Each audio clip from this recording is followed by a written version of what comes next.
সকলকে নমস্কার জানাই। শান্তি মন্ত্র পাঠের মাধ্যমে দেববাণী ক্লাস আমরা শুরু করছি। ওম সহনা ভবতু সহনৌ ভুনক্তু সহ বীর্যং করবাবহৈ তেজস্বিনাবধীতমস্তু মা বিদ্বিষাবহৈ। ওম শান্তি শান্তি শান্তি।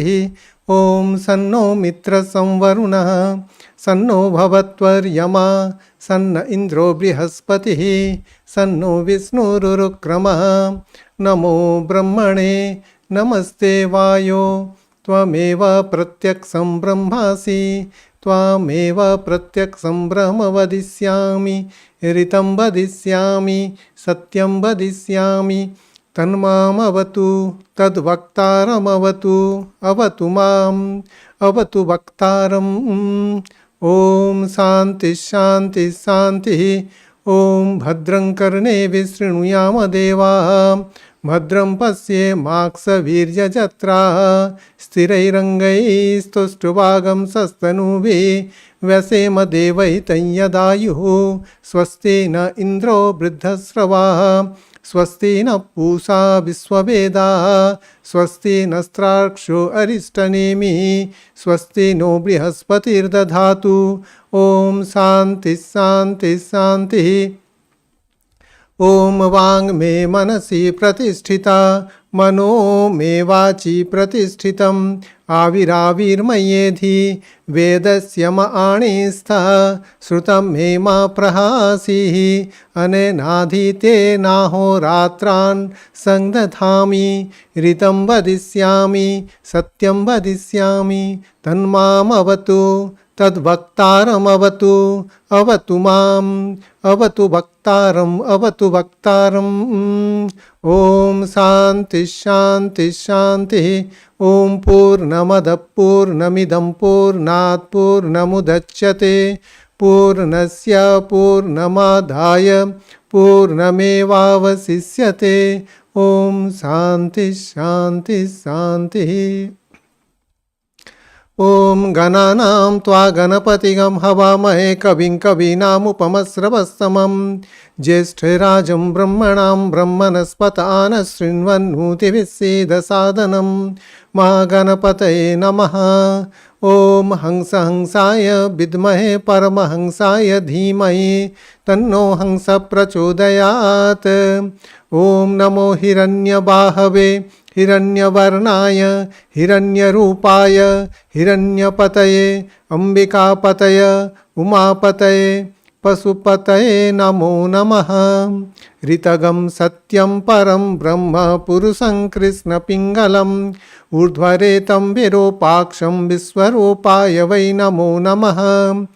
ईशानः सर्वविद्यानाम् ईश्वरः सर्वभूतानां ब्रह्माधिपतिर्ब्रह्मणोऽधिपतिर्ब्रह्मा शिवो मे अस्तु सदा शिवोम्। ओम असतो मा सद्गमय तमसो मा ज्योतिर्गमय मृत्युर्मा अमृतं गमय। यो वेदादौ स्वरः प्रोक्तो वेदान्ते च प्रतिष्ठितः तस्य प्रकृतिलीनस्य यः परः स महेश्वरः सदा शिवोम्। ओम शान्ति शान्ति शान्तिः। ओम स्थापकाय च धर्मस्य सर्वधर्मस्वरूपिणे अवतारवरिष्ठाय रामकृष्णाय ते नमः। जननीं शारदां देवीं रामकृष्णं जगद्गुरुं पादपद्मे तयोः श्रुत्वा प्रणमामि मुहुर्मुहुः। नमः श्रीयतिराजाय विवेकानन्दसूरये सच्चित्सुखस्वरूपाय स्वामिने तापहारिणे। ओम अखण्डमण्डलाकारं व्याप्तं येन चराचरं तत्पदं दर्शितं येन तस्मै श्रीगुरवे नमः।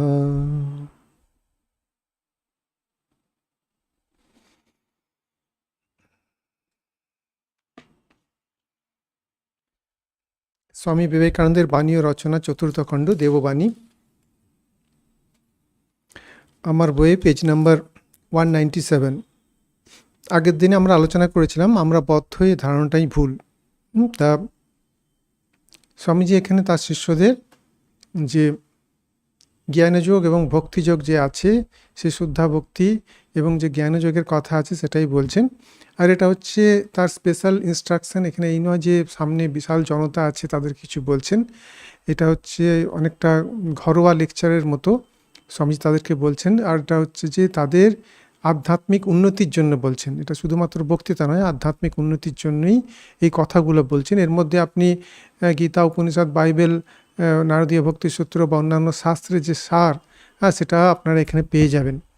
দেববাণীর মধ্যে আপনারা এই আধ্যাত্মিক জীবন গঠনের জন্য যেগুলো দরকার, যে সূত্রগুলো যেগুলো দরকার, তা সেটা স্বামীজি কিন্তু বলেছেন। আমরা সেগুলো কি আলোচনা করছি। আর এর মধ্যে যেহেতু এখানে আত্মজ্ঞানের কথা বলা হচ্ছে, সেই জন্য জ্ঞানযোগের অনেক বিষয়, অনেক প্রসঙ্গই এখানে চলে আসবে। আমরা সেগুলো কি আলোচনা করার চেষ্টা করছি। মেইনলি এগুলো হচ্ছে মননের ব্যাপার। মনন করতে করতে চেতন মন অনেক সময় বোঝে আর আমরা অনেক সময় ভুলে যাই, যার জন্য স্বাধ্যায়ের কথা বারবার শাস্ত্র বলছে যে স্বাধ্যায় করতে থাকো, সাধুসঙ্গ করতে থাকো। সাধুসঙ্গ করলে কি হয়, তা মনের হচ্ছে বিভিন্ন লেভেল আছে। মন শুধু একটা সেই অখণ্ড একটা বস্তুর মতো নয়। সেখানে আমরা যেমন শরীর দেখছি, শরীরের বিভিন্ন অঙ্গ প্রত্যঙ্গ নানা কিছু আছে, বৃত্তিভেদে মন অনেক রকমের আছে, তার অনেক দিক আছে। সেই জন্য শাস্ত্রের উপরে এক রকমের ডেভেলপমেন্ট হয় মনের। আর হচ্ছে যে যখন সাধুদেরকে দেখি, তাদের জীবন দেখি, কারণ একজনকে প্র্যাকটিক্যালি কিছু করছে দেখলে শুধুমাত্র যে আধ্যাত্মিক জীবনে যেটা হয় তা নয়, যে কোনো ফিল্ডেই আপনারা দেখতে পাবেন। তো একজন যখন কোনো একটা ব্যারিয়ারকে ভেঙে দেয় মানে হচ্ছে যে যে যে জিনিসটা মনে হচ্ছিল যে পূর্বে কেউ করতে পারবে না, যখন কেউ সেটা করে দেখায়, যখন শ্রীরামকৃষ্ণদেব কিছু করে দেখাচ্ছেন, তখন বা স্বামীজি কিছু করে দেখাচ্ছেন, তখন এটা মনে হতে পারে যে হ্যাঁ, তারাও তো, তাদের দেহ তো মনুষ্য দেহ ছিল এবং তারা করতে পেরেছেন, মানে পোটেনশিয়ালি এটা সম্ভব। প্র্যাকটিক্যালি কতটা সম্ভব, সে কতটা সেখানে সাধন করছে তার উপর নির্ভর করে। তা তা এটা সব ফিল্ডেই হয়, এই নয় যে কোনো একটা বিশেষ ফিল্ডে এটা হচ্ছে। আর সেই জন্য শ্রীরামকৃষ্ণদেব সমস্ত কিছু তার ছিল, সমস্ত হয়ে চলে এসছে আর পেয়ে গেছে, এরকম ভাবলে তো তাহলে সাধনা হলো না। তা সাধনা করতে গেলে তাকে ভাবতে হবে তিনি সাধক হিসেবে কী কী করেছিলেন। তা তিনি যেটা করেছিলেন সেটা সেরকম কি কেউ করেছে? আর করলে যদি না পেয়ে থাকে তখন সে বলতে পারে যে হ্যাঁ, ওটা শ্রীরামকৃষ্ণের পক্ষেই সম্ভব, অন্য কারোর পক্ষে সম্ভব নয়। কিন্তু শাস্ত্র যেটা বলছে সেটা হচ্ছে সবার পক্ষে, আর সেই সাধন করতে বলছে। এবং সাধন জিনিসটা কি, সেটাকে ভালো করে প্রথমে বুঝতে হবে এবং সেটাকে প্র্যাকটিস করতে হবে। তা প্র্যাকটিস করার ব্যাপার আছে। তা সেই প্র্যাকটিস করার জন্য স্বামীজি বলছেন যে ধর্ম জিনিসটা হচ্ছে জাগতিক নয়, ধর্ম হচ্ছে চিত্তশুদ্ধির ব্যাপার। এই জগতের উপর এর প্রভাব গৌণ মাত্র, মুক্তি জিনিসটা আত্মার স্বরূপ হতে অভিন্ন। আত্মা সদা শুদ্ধ, সদা পূর্ণ, সদা অপরিণামী। এই আত্মাকে তুমি কখনো জানতে পারো না। আমরা এই আত্মার সম্বন্ধে নীতি ছাড়া আর কিছুই বলতে পারি না। শঙ্কর বলেন, যাকে আমরা মন বা কল্পনার সমুদায় শক্তি প্রয়োগ করেও দূর করতে পারি না, তাই হচ্ছে যে ব্রহ্ম। তার মানে কি, তা আমরা আমাদের আমিটাকে খুঁজছি, আমাদের আমিটাকে খোঁজার দরকার আছে কিসের জন্য? সেটা হচ্ছে যে আত্যন্তিক দুঃখের নিবৃত্তি, পরমানন্দ প্রাপ্তি আমরা যেটা বলে থাকি। তা সেটার জন্য, কারণ এটা হচ্ছে খুব ব্যবহারিক জীবনে, এটা আমাদের কাছে খুব অ্যাপিল করে যে দুঃখের নিবৃত্তি চিরকালের জন্য কি করে হয়ে যাবে, জন্ম মৃত্যু নিবৃত্তি কি করে হয়ে যাবে, বা আমরা কি সীমিত থেকে অসীম কি করে হব। তা এইগুলো হচ্ছে যে আমাদের কাছে অ্যাপিল করে। যদি বলা হয় তুমি ব্রহ্ম হয়ে যাওয়া, ব্রহ্মকে চাও, লোকের কাছে ততটা অ্যাপিল করে না। ব্রহ্ম কী জিনিস বেশ তো আছে, কিন্তু আমাদের যে লিমিটেশনস যেগুলো আছে, যেমন যে প্রবলেমগুলো আছে, সেই প্রবলেমগুলো চিরকালের জন্য কি করে দূর হয়ে যায়, সেটা হচ্ছে যে নিজের যে সত্তা আছে, পূর্ণ সত্তা আছে, সেই সত্তার কথা কে বলে দিচ্ছে, সেই ব্যাপারে প্রমাণটাকে, যার মধ্যে প্রমা বা জ্ঞান হয়। প্রমা মানে হচ্ছে জ্ঞান। এবারে যার মাধ্যমে হয় তাকে বলা হচ্ছে প্রমাণ। তো এইসব আত্মতত্ত্ব ব্যাপারে সেখানে প্রমাণ হচ্ছে শাস্ত্র। তো সেই জন্য শাস্ত্রকে মেনে চলতে হবে। শাস্ত্রবিধি উল্লঙ্ঘন করে সাধন করতে নেই। কারণ যে শাস্ত্রের যেটা বলা আছে সেটা হচ্ছে পিওর জ্ঞান, আর সেটা ঋষিরা বলেছেন। তাদের কোনো স্বার্থ ইত্যাদি কিছু ছিল না যে তারা আপনাকে ভুল পথে নিয়ে যাবে, সেরকম কিছু না। তা বহুজন হিতায় বহুজন সুখায়, তারা সেটা বলছেন যে শাস্ত্র হচ্ছে যে তোমাদের হচ্ছে প্রমাণ। তস্মাৎ শাস্ত্রম প্রমাণমতে কার্যে ব্যবস্থিত জ্ঞাতশাস্ত্র বিধান উক্তম কর্ম কর্তুর মিয়ার্হসি। তা শাস্ত্র হচ্ছে যে তোমার প্রমাণ। তা সেই শাস্ত্র মানে শুধুমাত্র যে বেদ বলে গেছে সেরকম না। শাস্ত্র হচ্ছে যে জ্ঞান, আর বেদ মানে হচ্ছে যে সেটা হচ্ছে জ্ঞানী, হ্যাঁ, তার কিছুটা প্রকাশিত হয়েছে, ঋষিদের মনে কিছুটা লিখিত হয়েছে, সবটা লেখাও হয়নি। তার মানে এই নয় যে জ্ঞানের সমস্ত প্রকাশটা হয়ে গেছে আর হবে না। অনন্ত জ্ঞান, তার প্রকাশ অনন্তভাবে, হ্যাঁ, তার সৃষ্টি যতকাল থাকবে সে জ্ঞানের প্রকাশ বিভিন্নভাবে বিভিন্ন মনে হতে থাকবে। তা সেই জন্য মনটাকে ওপেন করতে স্বামীজি যেটা বলছেন এটা হচ্ছে যে শাস্ত্র, আপনি হচ্ছে যে শাস্ত্রের কথাটাকেই বলছেন। সব শেয়ালের এক রা, যখন এই রাজ্যে কেউ আসে তখন হচ্ছে যে সব শেয়ালের এক রা, একটা লেভেলে এক রা, অবশ্য বিভিন্নতা আছে, প্রকৃতির লেভেলে সাধনের ক্ষেত্রে বিভিন্নতা আছে। তা স্বামী যেটা বলছেন যে ধর্ম জিনিসটা জাগতিক নয়, ধর্ম হচ্ছে চিত্তশুদ্ধির ব্যাপার। আজকে আমাদের যে বিষয়ের উপর আমরা আলোচনা করব সেটা হচ্ছে যে ধর্ম হচ্ছে যে চিত্তশুদ্ধির ব্যাপার। এটা আমরা সবাই জানি, বারবার এটা বলা হয়ে থাকে চিত্তশুদ্ধির কথা। স্বামীজি এই জিনিসটার উপরে সবথেকে বেশি জোর দিয়েছেন, যার জন্য উনি যে সংঘ প্রতিষ্ঠা করেছেন, হ্যাঁ, সেখানে তিনি যে কর্মযোগের প্রণয়ন করেছেন তার একটা বিশেষ দিকই হচ্ছে যে চিত্তশুদ্ধি করা। চিত্তশুদ্ধি না হলে হচ্ছে যে আত্মজ্ঞান সম্ভব নয়, সেটা শঙ্করাচার্যজি বলছেন, বা অন্যান্য যারা মহাপুরুষ বা শাস্ত্রকাররা যারা আছেন তারাও হচ্ছেন যে এটা বলছেন যে প্রথমে হচ্ছে চিত্তশুদ্ধি করতে হবে। তার জন্য হচ্ছে বিভিন্ন যোগের কথা, জ্ঞানযোগ তো পরে আসে, চিত্তশুদ্ধির পরে আসে। তা আজকে আমরা যেটা আলোচনা করবো সেটা হচ্ছে যে ধর্ম হচ্ছে চিত্তশুদ্ধির ব্যাপার। এরপরে হচ্ছে যে ধর্ম বলে সাধারণত আমরা যেটাকে বুঝে থাকি এবং যেটা নিয়ে মানুষের মধ্যে এত মারামারি, হানাহানি, বিদ্বেষ, ধর্ম মানে যেটা হচ্ছে যে আমাদেরকে ধারণ করে থাকে, ধাতু থেকে এসছে, যেটা আমাদেরকে ধারণ করে থাকে, হ্যাঁ, সেটা কখনোই বিদ্বেষ হতে পারে না। বিদ্বেষ কখনো সোসাইটিকে ধারণ করে থাকে না, আমাদের আমাদের যে ব্যক্তিগত জীবন যে আছে তাকে ধারণ করে থাকে না, তাই না? কোন জিনিসটা ধারণ করে তাকে ভালোবাসা। তার মানে ধর্ম থেকে যদি ভালোবাসা আসে, যে জিনিসটা প্র্যাকটিস করতে করতে মনে ভালোবাসা আসছে, তার মানে সেটা হচ্ছে ধারণ করছে। কারণ বিদ্বেষ করলে কি সোসাইটি নষ্ট হয়ে যায়, একে অন্যকে ধ্বংস করে দেয়, মেরে দেয়। সমস্ত যে সভ্যতা আছে সেটাকে ধ্বংস যদি করে দেয় বিদ্বেষের মাধ্যমে, সেটা ধর্ম হলো না, সেটা ধ্বংস হয়ে গেলে সেটা ধারণ কোথায় করছে? হ্যাঁ, যেটা অস্তিত্বকে রক্ষা করে। কার অস্তিত্বকে রক্ষা করে? হ্যাঁ, সেটা হচ্ছে যে আমাদের যে প্রকৃতি যে আছে, প্রকৃতির যে বিভিন্ন তত্ত্ব আছে, সেটা অব্যক্ত প্রকৃতি থেকে শুরু করে, হ্যাঁ, মহৎ তত্ত্ব বা অন্যান্য প্রকৃতি যে 24 তত্ত্ব সাংখ্য যোগে বলছে, প্লাস এক পুরুষ তত্ত্ব, টোটাল 25 তত্ত্বের কথা সাংখ্য যোগে যে বলছে। তা তা এর মধ্যে যেগুলো হচ্ছে যে স্থূল তত্ত্ব বা সূক্ষ্ম তত্ত্ব বা কারণ তত্ত্ব যেগুলো আছে, হ্যাঁ, তো সেগুলোকে কে ধারণ করে থাকে? হ্যাঁ, প্রথমে স্থূল তত্ত্বের কথাই আমরা নিয়ে নিই, যে যেমন পঞ্চভূত যে আছে, আমাদের চারপাশে যা কিছু দেখতে পাচ্ছি সেটা হচ্ছে পঞ্চীকরণের ফলে, মিশ্রণের ফলে, যে ক্ষিতি আপতেজ মরুদ বোম, এই যে ভূত তত্ত্ব যেগুলো আছে, হ্যাঁ, তা সেগুলো যে পঞ্চীকরণের ফলে হচ্ছে আমরা জগৎকে নানা রকমের হচ্ছে যে দেখতে পাই। তো পঞ্চভূত এটা যে তো কার্য, তাই না? আমরা আমাদের চারপাশে যা কিছু দেখতে পাচ্ছি সেটা হচ্ছে যে কার্য, সেটা হচ্ছে এফেক্ট, কার্য, তার পিছনে কারণ আছে। তার পিছনে কারণ, যেমন টেবিলটাকে দেখতে পাচ্ছি, টেবিলটা আকার বিশিষ্ট, তার একটা রূপ আছে, হ্যাঁ, বা অন্যান্য বৈশিষ্ট্য আছে। এর পিছনে কারণটা কি, যার জন্য টেবিলটা টেবিল হয়ে দাঁড়িয়ে আছে, এর পিছনে কারণটা কি? তার হচ্ছে যেটা উপাদান কারণ, এবং সেটা তৈরি হতে গেলে তার নিমিত্ত কারণ লাগে, তাই না? এই দুটোই হচ্ছে যে এই উপাদান কারণ এবং নিমিত্ত কারণ, এই দুই, বা এক কথায় বলতে গেলে যেটা কারণ, টেবিলটা হচ্ছে কার্য, এটা দাঁড়িয়ে আছে, টেবিলের তো রূপ পেয়েছে, তার সৃষ্টি হয়েছে, তার স্থিতি আছে, তাই না? তো সৃষ্টি স্থিতি হতে গেলে, তার অস্তিত্ব রক্ষা পেতে গেলে সেখানে কিন্তু এই দুটো কারণের দরকার পড়ে, তাই না? কাঠ না থাকলে টেবিল কী করে হয়? তাহলে কাঠটা হচ্ছে এর কারণ, তাই না? কাঠটা হচ্ছে কারণ। তা এরকম পৃথিবীর যে বিভিন্ন বস্তু আছে, যেমন মহাভূত যে আছে, ক্ষিতি আপতেজ মরুদ বোম যে আছে, তার কি কারণ? তার কারণ সে তন্মাত্র, শব্দ স্পর্শ রূপ রস গন্ধ তৎমাত্র, সেটাই আছে। আর তার কারণ কি? অহং। তার কারণ কি? সে মহৎ, আমি সাংখ্যযোগের দৃষ্টিতে বলছি। আর তার কারণ কি? তার কারণ হচ্ছে অব্যক্ত প্রকৃতি, এরমভাবে। হ্যাঁ, কিন্তু অব্যক্ত প্রকৃতি তার উপাদান কারণ বোঝা গেল। অব্যক্ত প্রকৃতি মানে 3 গুণ। তার মানে 3 গুণ হচ্ছে যে এই জগতে যা কিছু দেখছে সৃষ্ট পদার্থ, তার মধ্যে আছে 3 গুণ হচ্ছে যে কারণ।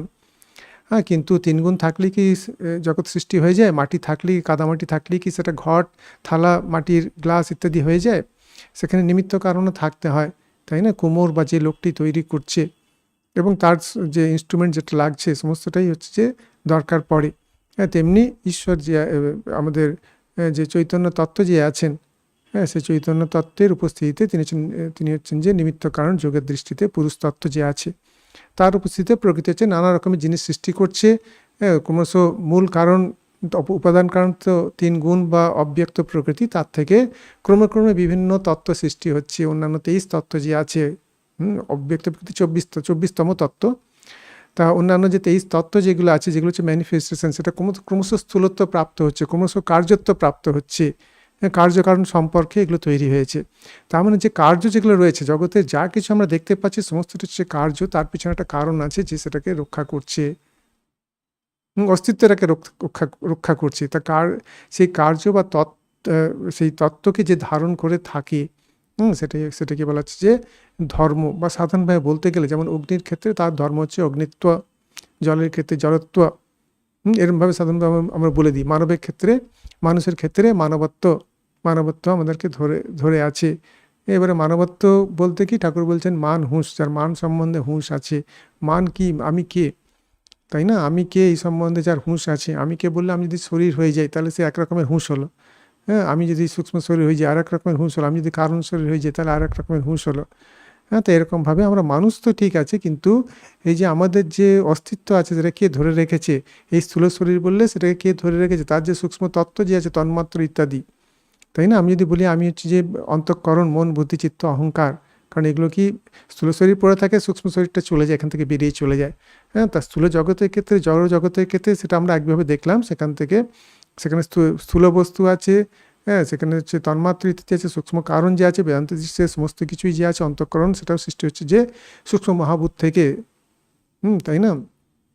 অপঞ্চীকৃত সূক্ষ্ম মহাভূত যে আছে, তা সেগুলো থেকে সৃষ্টি হচ্ছে যে আকাশ থেকে বায়ু, বায়ু থেকে অগ্নি, অগ্নি থেকে আবহাওয়া, তার থেকে পৃথিবী যেগুলো আছে, তার যে সূক্ষ্ম যেগুলো আছে, তা শব্দ, স্পর্শ, রূপ, রস, গন্ধ যেগুলো আছে, সেখান থেকে হচ্ছে তার হচ্ছে যে বিভিন্ন কম্বিনেশনে, সত্য রজ তমগুণের বিভিন্ন কম্বিনেশনে বিভিন্ন জিনিস সৃষ্টি হয়েছে।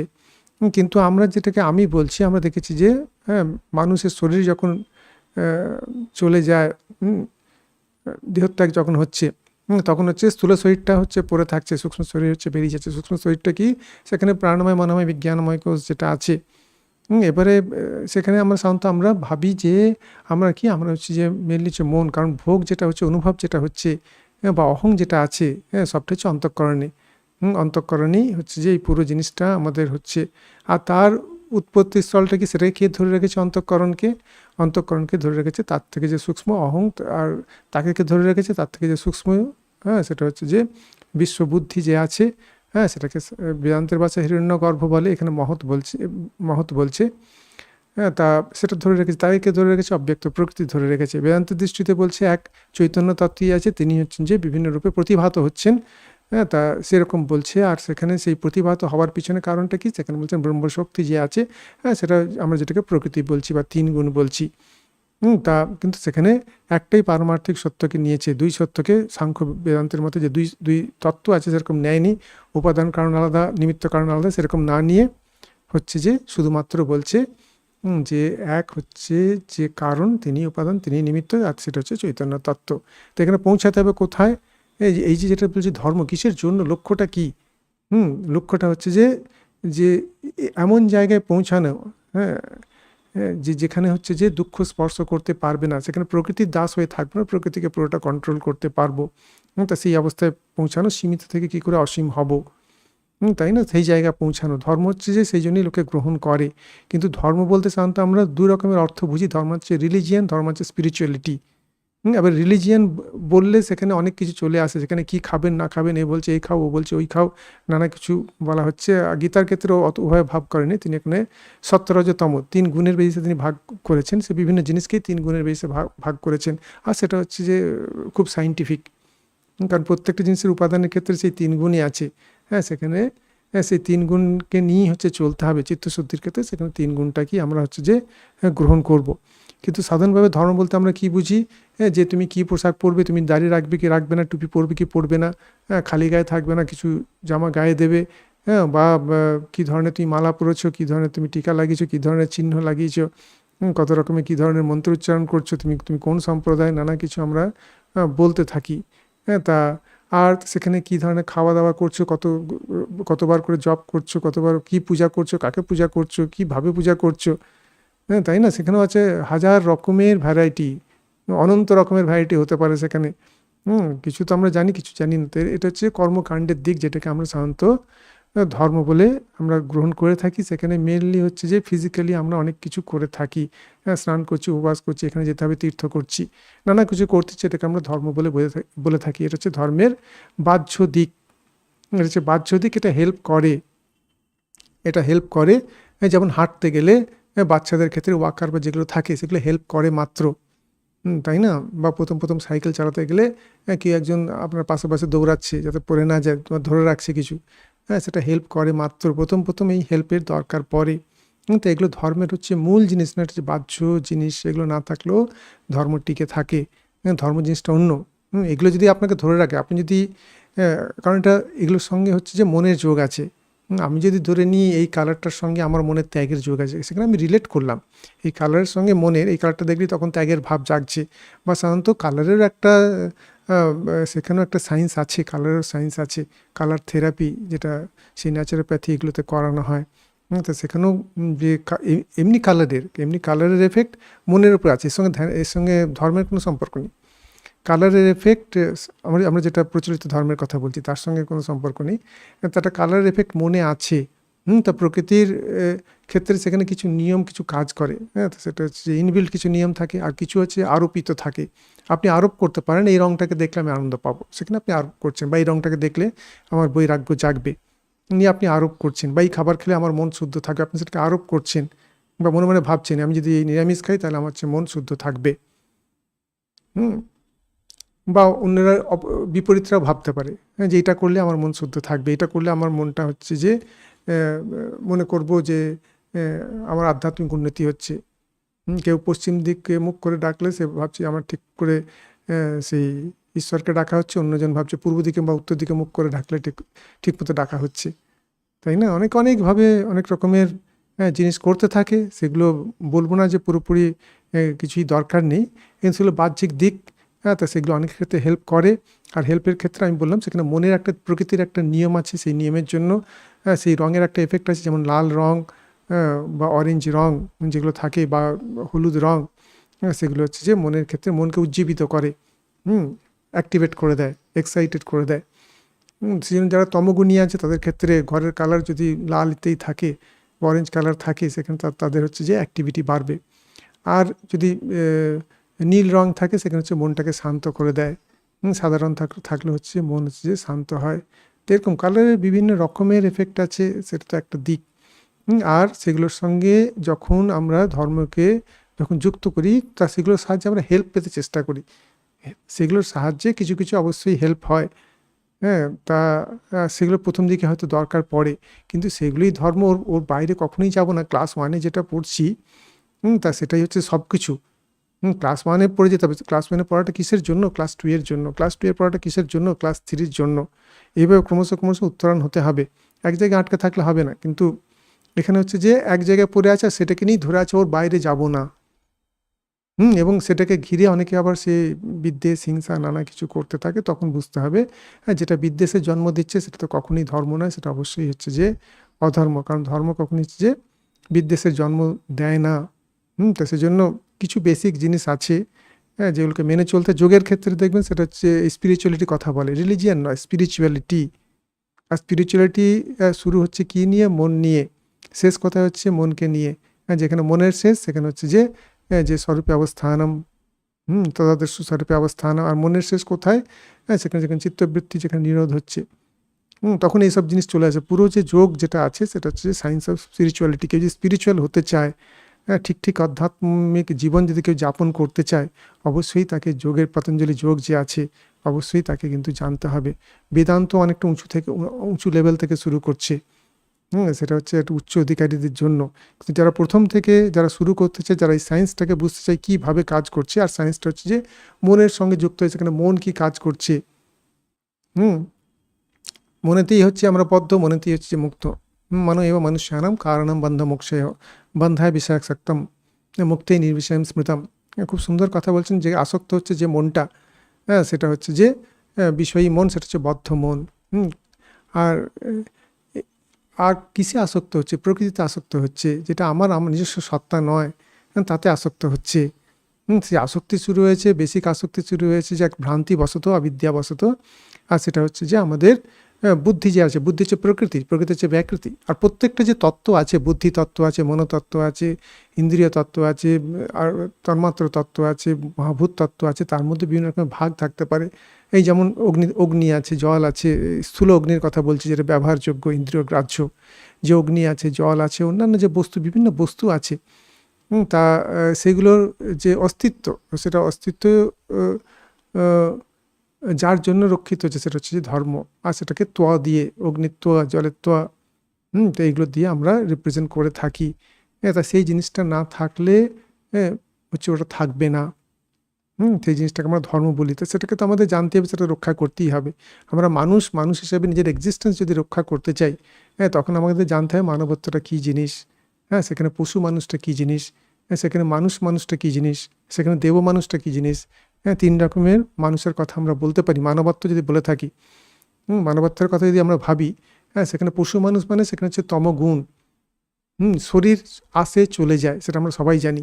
শরীর আসে চলে যায়, কিন্তু এর মধ্যে যে সূক্ষ্ম শরীরই যে আছে, সূক্ষ্ম দেহি যে আছে, তা সেক্ষেত্রে তার যে সূক্ষ্ম শরীর মানে তার মধ্যে মেইনলি হচ্ছে অন্তঃকরণ।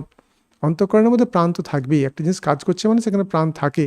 প্রাণ এই শরীরের সঙ্গে যুক্ত হয়ে আছে, আর সেটা আরও সূক্ষ্মরূপে মনের সঙ্গে যুক্ত হয়ে আছে, সূক্ষ্ম শরীরে সেটা আরও সূক্ষ্মরূপে কারণ শরীরের সঙ্গে যুক্ত হয়ে আছে প্রাণ। সমস্তটা প্রাণই, যা কিছু দেখছি 3 গুণ বলছি, সেটা হচ্ছে প্রাণেরই এক্সপ্রেশন। ব্রহ্মশক্তি যেটাকে বলছি, সেটাকে প্রকৃতি বলছি, সেটা হচ্ছে প্রাণেরই এক্সপ্রেশন।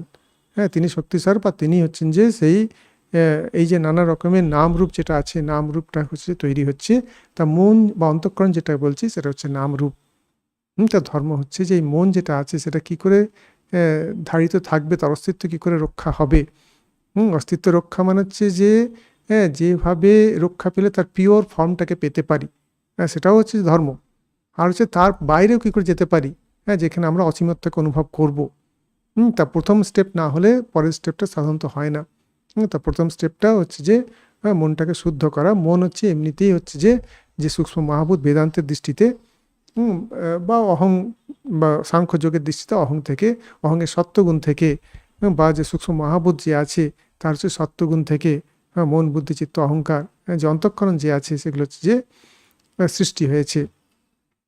এবারে তার মানে কি, সেটা সত্ত্বগুণ আছে, সত্ত্বগুণের সেখানে তার কিছু এক্সপ্রেশন আছে, তো সেই এক্সপ্রেশনগুলো পাচ্ছি না, যার জন্য এমনিতেই যখনই কোনো একটা যে অসীম তত্ত্ব যে আছে সে যখনই একটা সীমিত রূপ ধারণ করলো, সেখানে তার ক্ষমতাও সীমিত হয়ে যায়। এরপরে এখানে সে যখন মনস্তত্ত্ব যে মন হিসাবে নিজেকে যখন সে গ্রহণ করছে, আমি হচ্ছে অন্তঃকরণ, কোনো একটা পার্টিকুলার অন্তঃকরণ, সেখানে তো সে সীমিত হচ্ছেই, কিন্তু সেখানে আরও বেশি সীমিত হয়ে যায় কিসের জন্য, যে সেখানে সত্ত্বগুণ থাকলেও সে ইন্দ্রিয়ের সে প্রচুর ক্ষমতা সে পেতে পারত। ইন্দ্রিয়ের ক্ষমতা মানে হচ্ছে দূরদর্শন বা অন্যান্য যা কিছু সিদ্ধাই যেগুলো আছে সে পেতে পারত, কিন্তু সেগুলো সে পেতে পারছে না। সে পেতে পারছে না। শুদ্ধ মনে থাকলে সেখানে প্রকৃতিকে কন্ট্রোল করার একটা লেভেলে ক্ষমতাতে চলে আসে, ঈশ্বরের সমান না হলেও প্রকৃতিকে কন্ট্রোল করার কিছু ক্ষমতা চলে আসে, কিন্তু সেখানে সে পাচ্ছে না। সেটা কারণ কি, তমগুণ রজগুণ যে আছে তার মলের জন্য হচ্ছে যে মনটা অশুদ্ধ হয়ে আছে। এই যে আসক্তি যেটা বলছি, এই আসক্তিটা কোত্থেকে আসছে, এই তমগুণ রজগুণের যে মল যেটা আছে। আর এটাকেই আমরা বলছি যে অবিদ্যা ইত্যাদি, অবিদ্যা যেটাকে বলছি, অবিদ্যাটা কি, এটা ব্যাখ্যা করা খুব মুশকিল। এটা কী জিনিস, যেমন ব্রহ্মকে ব্যাখ্যা করা খুব মুশকিল। কিছু আর টার্ম বলে, আমরা সেটাকে আগে আলোচনা করেছি, যে এটাকে অনির্বচনীয় বলছে। সৎ বস্তু না অসৎ বস্তু, এটা খুব বোঝা খুব মুশকিল। আর সেটা হচ্ছে যে তার হচ্ছে যে এখানে আমাদের যেটা দরকার সেটা হচ্ছে তার আবরণী শক্তি যে আছে, সেটা হচ্ছে যে আমাদের স্বরূপটাকে ঢেকে দিচ্ছে। আর বিক্ষেপ শক্তি যেটা আছে সেটা হচ্ছে নানাত্ব সৃষ্টি করছে, মনটাকে বহির্মুখ করে সেটাকে ভোগের পিছনে লাগিয়ে দিচ্ছে। তাতেই তখন আসক্ত হয়ে যাচ্ছি। এই যে আসক্তি যেটা আছে, আসক্তিটাই হচ্ছে যে প্রবলেম। সংসারে থাকাটা প্রবলেম না, জীবনমুক্তরাও সংসারে আছে, তারা সংসারে থেকে থাকছে কিন্তু সংসারী নয়। জলের মধ্যে থাকলেও তাদের হচ্ছে যে জল লাগছে না, কিন্তু বাকিদের ক্ষেত্রে হচ্ছে যে এটা হচ্ছে প্রবলেম। তো আমরা দেখতে পাচ্ছি ধর্ম যেটা সেটা হচ্ছে স্পিরিচুয়ালিটি, আর সেটা হচ্ছে সেই বস্তুটাকে, প্রত্যেকটা জিনিসের কিছু না কিছু ধর্ম আছে, তা সেটাকে রক্ষা করে। আমাদের ক্ষেত্রে আমরা কোন জিনিসটাকে দেখব? আমাদের ক্ষেত্রে মানবত্ব যে আছে, আর মানবত্বের ক্ষেত্রে কোন জিনিসটা কি করে আমরা দেব মানব হতে পারবো, প্রাথমিক লেভেলে তো মানুষ হিসেবে যেই থাকতে চাই, কী করে দেব মানব হতে পারবো। আর দেবমানব কি আমাদের স্বরূপ, তা সেটাকে হচ্ছে পরের লেভেল ইনভেস্টিগেশন করতে হবে। প্রথম লেভেলে কি হয়তো পশু মানব হিসেবে আছে, তমগুণে হচ্ছে যে সেখানে তার প্রভাব বেশি, তখন সে পশু মানব, মানুষের শরীর কিন্তু মনটা হচ্ছে পশুর মতো। আর হচ্ছে যে মানুষ সেখানে তার কিছু বিবেক বুদ্ধি আছে, সে মানুষের মতোই বাঁচছে, আচ্ছা সেখানে তার কিছু ক্ষমতা আছে। কেন আমরা এই পশু মানুষ থেকে মানুষ থেকে দেব মানুষের দিকে যাব? একটাই কারণ, সেখানে হচ্ছে যে আনন্দে বেশি, সেখানে হচ্ছে পাওয়ার বেশি, সেটার প্রকৃতিকে হচ্ছে যে কন্ট্রোল করার ক্ষমতা সেখানে বেশি হয়ে যায়। সত্যগুণে হচ্ছে যে সত্যগুণ যদিও সেটা প্রকৃতির মধ্যে, কিন্তু সেখানে জ্ঞানের উৎকর্ষ অনেক বেশি। যেখানে জ্ঞান আছে সেখানে হচ্ছে যে পাওয়ার আছে, আর পাওয়ার মানে হচ্ছে প্রকৃতিকে কন্ট্রোল করার ক্ষমতা আছে। আর সেখানে হচ্ছে জ্ঞানও থাকে, আর যেখানে জ্ঞান থাকে সেখানে হচ্ছে যে একটা লেভেলের মুক্তি অবশ্যই থাকে। তা প্রকৃতির বিভিন্ন লেভেল আছে, বিভিন্ন তত্ত্ব আছে, স্থূল সূক্ষ্ম কারণ, বিভিন্ন লেভেলের প্রকৃতিকে জানলে সেই লেভেলের জ্ঞান হয়, তখন হচ্ছে যে সেই প্রকৃতিকে কন্ট্রোল করা যায়। তার মানে হচ্ছে যে এই নয় যে আমি স্থূল প্রকৃতিকে জানলে আমি সূক্ষ্মকে কন্ট্রোল করব, করাটা খুব মুশকিল হয়ে যায়। সূক্ষ্মকে জানলে স্থূলকে কন্ট্রোল করা যায়, কারণ সূক্ষ্ম হচ্ছে কারণ, স্থূলটা হচ্ছে কার্য, স্থূল প্রকৃতি হচ্ছে কার্য, সূক্ষ্ম প্রকৃতি হচ্ছে কারণ। কারণকে জানলে কার্যকে কন্ট্রোল করা যায়। তেমনি যদি আমি যদি সূক্ষ্ম প্রকৃতিকে কন্ট্রোল করতে চাই, তাহলে হচ্ছে যে কারণ যে প্রকৃতি আছে, স্থূল সূক্ষ্ম কারণ, কারণ প্রকৃতি যে আছে, অব্যক্ত প্রকৃতি যে আছে, তাকে জানতে হবে। এই জানাটা, জ্ঞান যেটা আছে এখানে হচ্ছে যে চিত্তশুদ্ধির ব্যাপার। চিত্তশুদ্ধি হলে কি হয়? চিত্তশুদ্ধি হলে হচ্ছে জ্ঞান হয়। চিত্তশুদ্ধির পর চিত্ত একাগ্র করতে হবে। স্বামীজি এই দুটোকেই বলেছেন। এটা বুঝতে হবে যে চিত্তশুদ্ধি মানে শুধুমাত্র চিত্তশুদ্ধি না, তার সঙ্গে চিত্ত একাগ্রতা। আর একাগ্রতা করে কাকে? বাইরের জিনিসকে নয়, সেটা হচ্ছে যে আত্মতত্ত্বকে জানার জন্য সেটাকে কনসেন্ট্রেট করা।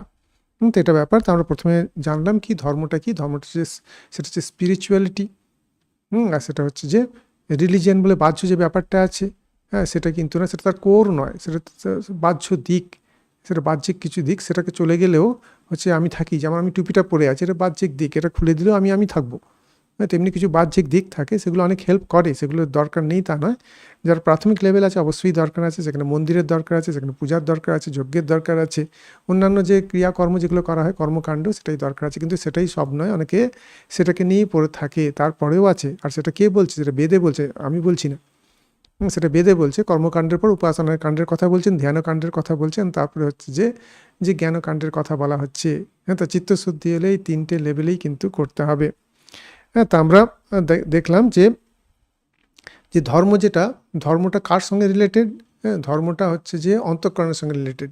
স্বামীজি সেখানে বলছেন যে ধর্ম মানে সেখানে যে শুধুমাত্র যে আত্মাকে আমি কিছু কর্মের দ্বারা জেনে ফেলবো, সেটা হচ্ছে যে আমাদের কায়িক কর্ম বা বাচিক কর্ম বা মানসিক কর্ম, কিছু মন্ত্র উচ্চারণ করলাম, কিছু চান্টিং করলাম, যে আত্মাকে আমি জেনে ফেলবো দ্বারা, সেটা কিন্তু সম্ভব নয়। কায়িক কর্ম দ্বারাও তাকে হচ্ছে জানা সম্ভব নয়। না তত্র চক্ষুর গচ্ছিতি না বাক গচ্ছিতি না মনঃ, না বিদ্মো না বিজানীমো। সেখানে বলছে ইয়ান মানসা মানুতে ইয়ে নাহুর মনোমতম তদেব ব্রহ্মত্বম বিদ্ধি নিদম জৈন উপাসতে। এসব কথাগুলো বলছে। অবাং মানুষ গোচরম, এখানে যেটা বলছে, তিনি হচ্ছেন মন বুদ্ধির পারে। সেই মন বুদ্ধি দিয়ে তাকে জানা যাবে না, মানসিক কর্ম করে তাকে জানা যাবে না, কায়িক কর্ম করে হচ্ছে যে সেই আত্মা যে আছে সেটাকে জানা যাবে না। কিন্তু এখানে বলছেন যে ধর্ম যেটা আছে, ধর্ম মানে হচ্ছে যে সেখানে অবশ্যই যেটা কায়িক কর্মের কথা বলা আছে, স্বামী সেটার উপর বেশি জোর দিচ্ছেন না, সেখানে যে মানসিক কর্ম যেটা আছে তার উপর বেশি জোর দিচ্ছেন। মানসিক কর্ম তার মানে কি সেকেন্ড লেভেলে যেটা আছে, অনেক কিছু প্রথম লেভেলেই আটকে থেকে যায়।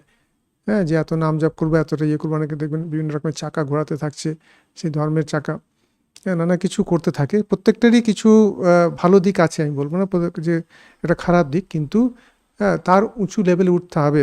আসল কোন জায়গা থেকে ধর্ম শুরু হচ্ছে, ধর্ম মন থেকেই শুরু হয়। আর সেটা কি করছি সেটা জানতে হবে।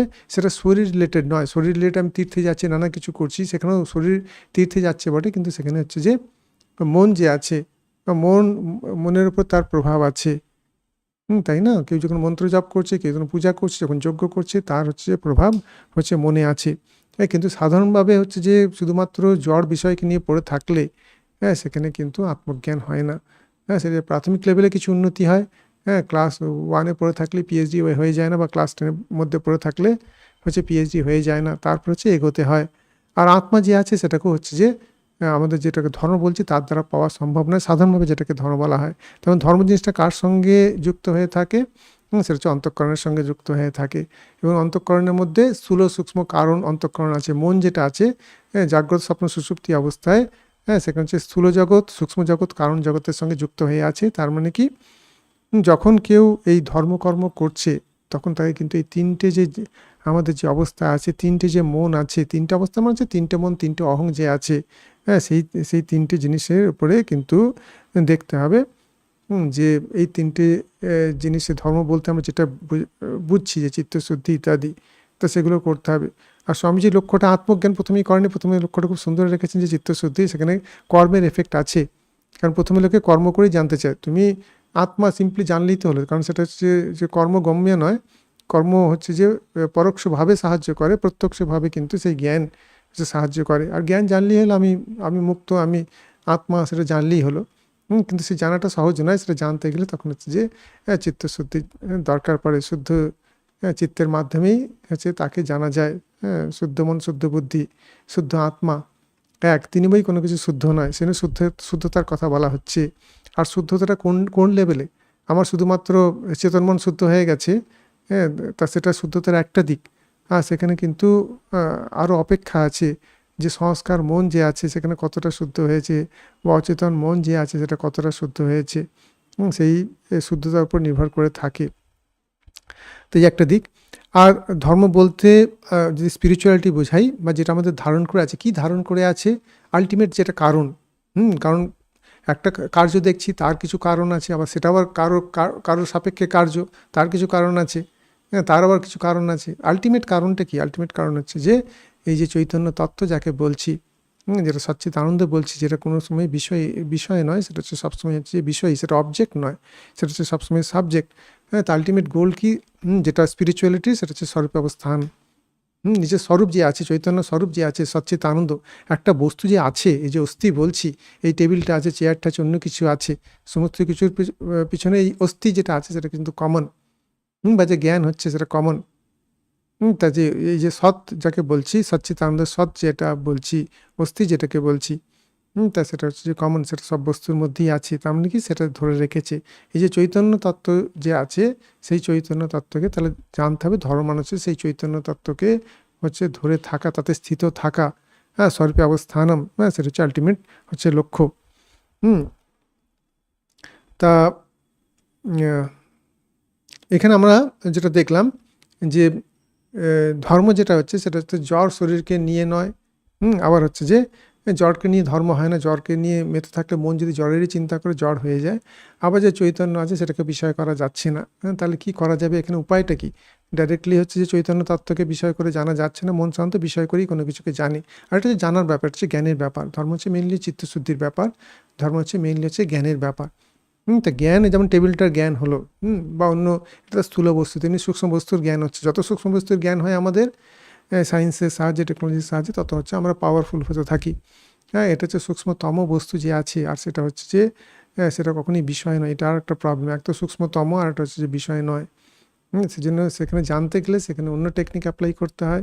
আর সাধারণভাবে বলতে গেলে স্বামীজি তখন বলছেন, ওইদিকে না তাকিয়ে চৈতন্য আত্মা তত্ত্ব যে আছে, ঠিক আছে, লক্ষ্যটা ঠিক আছে, হ্যাঁ, কিন্তু প্রত্যক্ষটা জানার চেষ্টা না করে, বা জ্বরকে নিয়ে ধরে না থেকে, সোজা যে অন্তঃকরণ যে আছে, সেই অন্তঃকরণের ওপরে তুমি কাজ করো। কারণ সেটা হচ্ছে করণ, তার মাধ্যমেই তোমাকে জানতে পারবে। কোনো কিছুকে, জগতের কোনো কিছুকে জানতে গেলে অন্তঃকরণই লাগে। অন্তঃকরণ, হ্যাঁ, ভেতরের যে করণ, মন বুদ্ধি চিত্ত অহংকার যেটা আছে, আর সেটা যত শুদ্ধ হয় তত হচ্ছে ভালোভাবে জানা যায়, তত সেটা পাওয়ারফুল হয়। যেমন একটা ধরুন, আগেকার দিনে যে হ্যারিকেন থাকতো, রাত্রে হয়তো অল্প জ্বালিয়ে রেখেছে, সকালে উঠে দেখলেন হ্যারিকেনটা পুরোটা হচ্ছে যে ভেতরে আলো জ্বলছে, আপনি দেখতে পাচ্ছেন না। কারণ কি, ওখান থেকে যে যে কার্বন যেটা বেরিয়েছে, ওখানে তো কিছু একটা দ্বীপের মতো কিছু জ্বলছে, সেখান থেকে যে তেলের থেকে সে ধোঁয়াটা যে বেরোচ্ছে, চারপাশে কালি তৈরি করে দিয়ে পুরো হচ্ছে কাঁচটাকে ঢেকে দিয়েছে। তেমনি ওই যে ওখানে যে যেটা দীপশিখা যেটা আছে, সেটা হচ্ছে আত্মতত্ত্ব, তার সঙ্গে তুলনা করতে পারেন। আর যে কাঁচ যেটা, যেটা মনের সঙ্গে তুলনা করতে পারেন। এবারে মনটা হচ্ছে সেখানে হচ্ছে যে অশুদ্ধ হয়ে আছে, অশুদ্ধ হয়ে আছে, যার ফলে যে সে দীপশিখা আছে সেটা তো কখনো নিভে যায় না, কিন্তু সেটাকে জানা যাচ্ছে না, জানা যাচ্ছে না কেন আছে, কিন্তু জানা যাচ্ছে না। তার কারণটা কি? কারণ আমরা যে জিনিস দিয়ে জানছি, কোনো কিছুকে জানছি কিসের মাধ্যমে? অন্তঃকরণের মাধ্যমে। সেই অন্তঃকরণটা হচ্ছে যে তাতে হচ্ছে কালো কালির হচ্ছে যে প্রলেপ পড়ে গেছে। হুম বা যে নিজের মুখকে দেখতে চাইছি, আরসি ঠাকুর বলছেন। ঠাকুর বলছেন যে আরসিটা পরিষ্কার না করলে, চিত্তশুদ্ধি না হলে আত্মদর্শন সম্ভব নয়। কেউ যদি শুধু জপও করতে থাকে, যতই পুজো করতে থাকুক, যতই যজ্ঞ করতে থাকুক, যত যা ইচ্ছা করতে থাকুক, যদি চিত্তশুদ্ধ না হয়, তাহলে কিন্তু যে আত্মজ্ঞান যেটা আছে সেটা কিন্তু জানা সম্ভব নয়। তার চিত্তশুদ্ধির পরে হচ্ছে চিত্ত একাগ্রতা, তো সেটারও দরকার আছে। সেজন্য কর্মকাণ্ডের পরে তারপর বলছেন যে জ্ঞানকাণ্ড, উপাসনা কাণ্ড, তারপর হচ্ছে জ্ঞানকাণ্ড। তো এরকমভাবে যাচ্ছে। তা যে জ্ঞান যেটা হচ্ছে সেটা হচ্ছে কনসেন্ট্রেশনের মাধ্যমে হচ্ছে, আর কনসেন্ট্রেশনে নির্ভর করে হচ্ছে যে চিত্তে কতটা সত্ত্বগুণ আছে। যত চিত্ত সত্ত্বগুণী হবে, চিত্ত সত্ত্বগুণই আছে, সত্ত্বগুণ দিয়েই তৈরি। এবারে সেখানে তাহলে যেমন হচ্ছে কাঁচটা পিওর সেটা কাঁচই, সেটা হচ্ছে ট্রান্সপারেন্ট। কিন্তু সেখানে ময়লাটা লেগেছে, সেখানে বাইরে থেকে কিছু একটা এসে সেটাকে ময়লা করছে। তেমনি তমগুণ রজগুণের যে মল আছে সেটা হচ্ছে চিত্তকে ময়লা করছে। আর সেগুলো আসছে কোথা থেকে?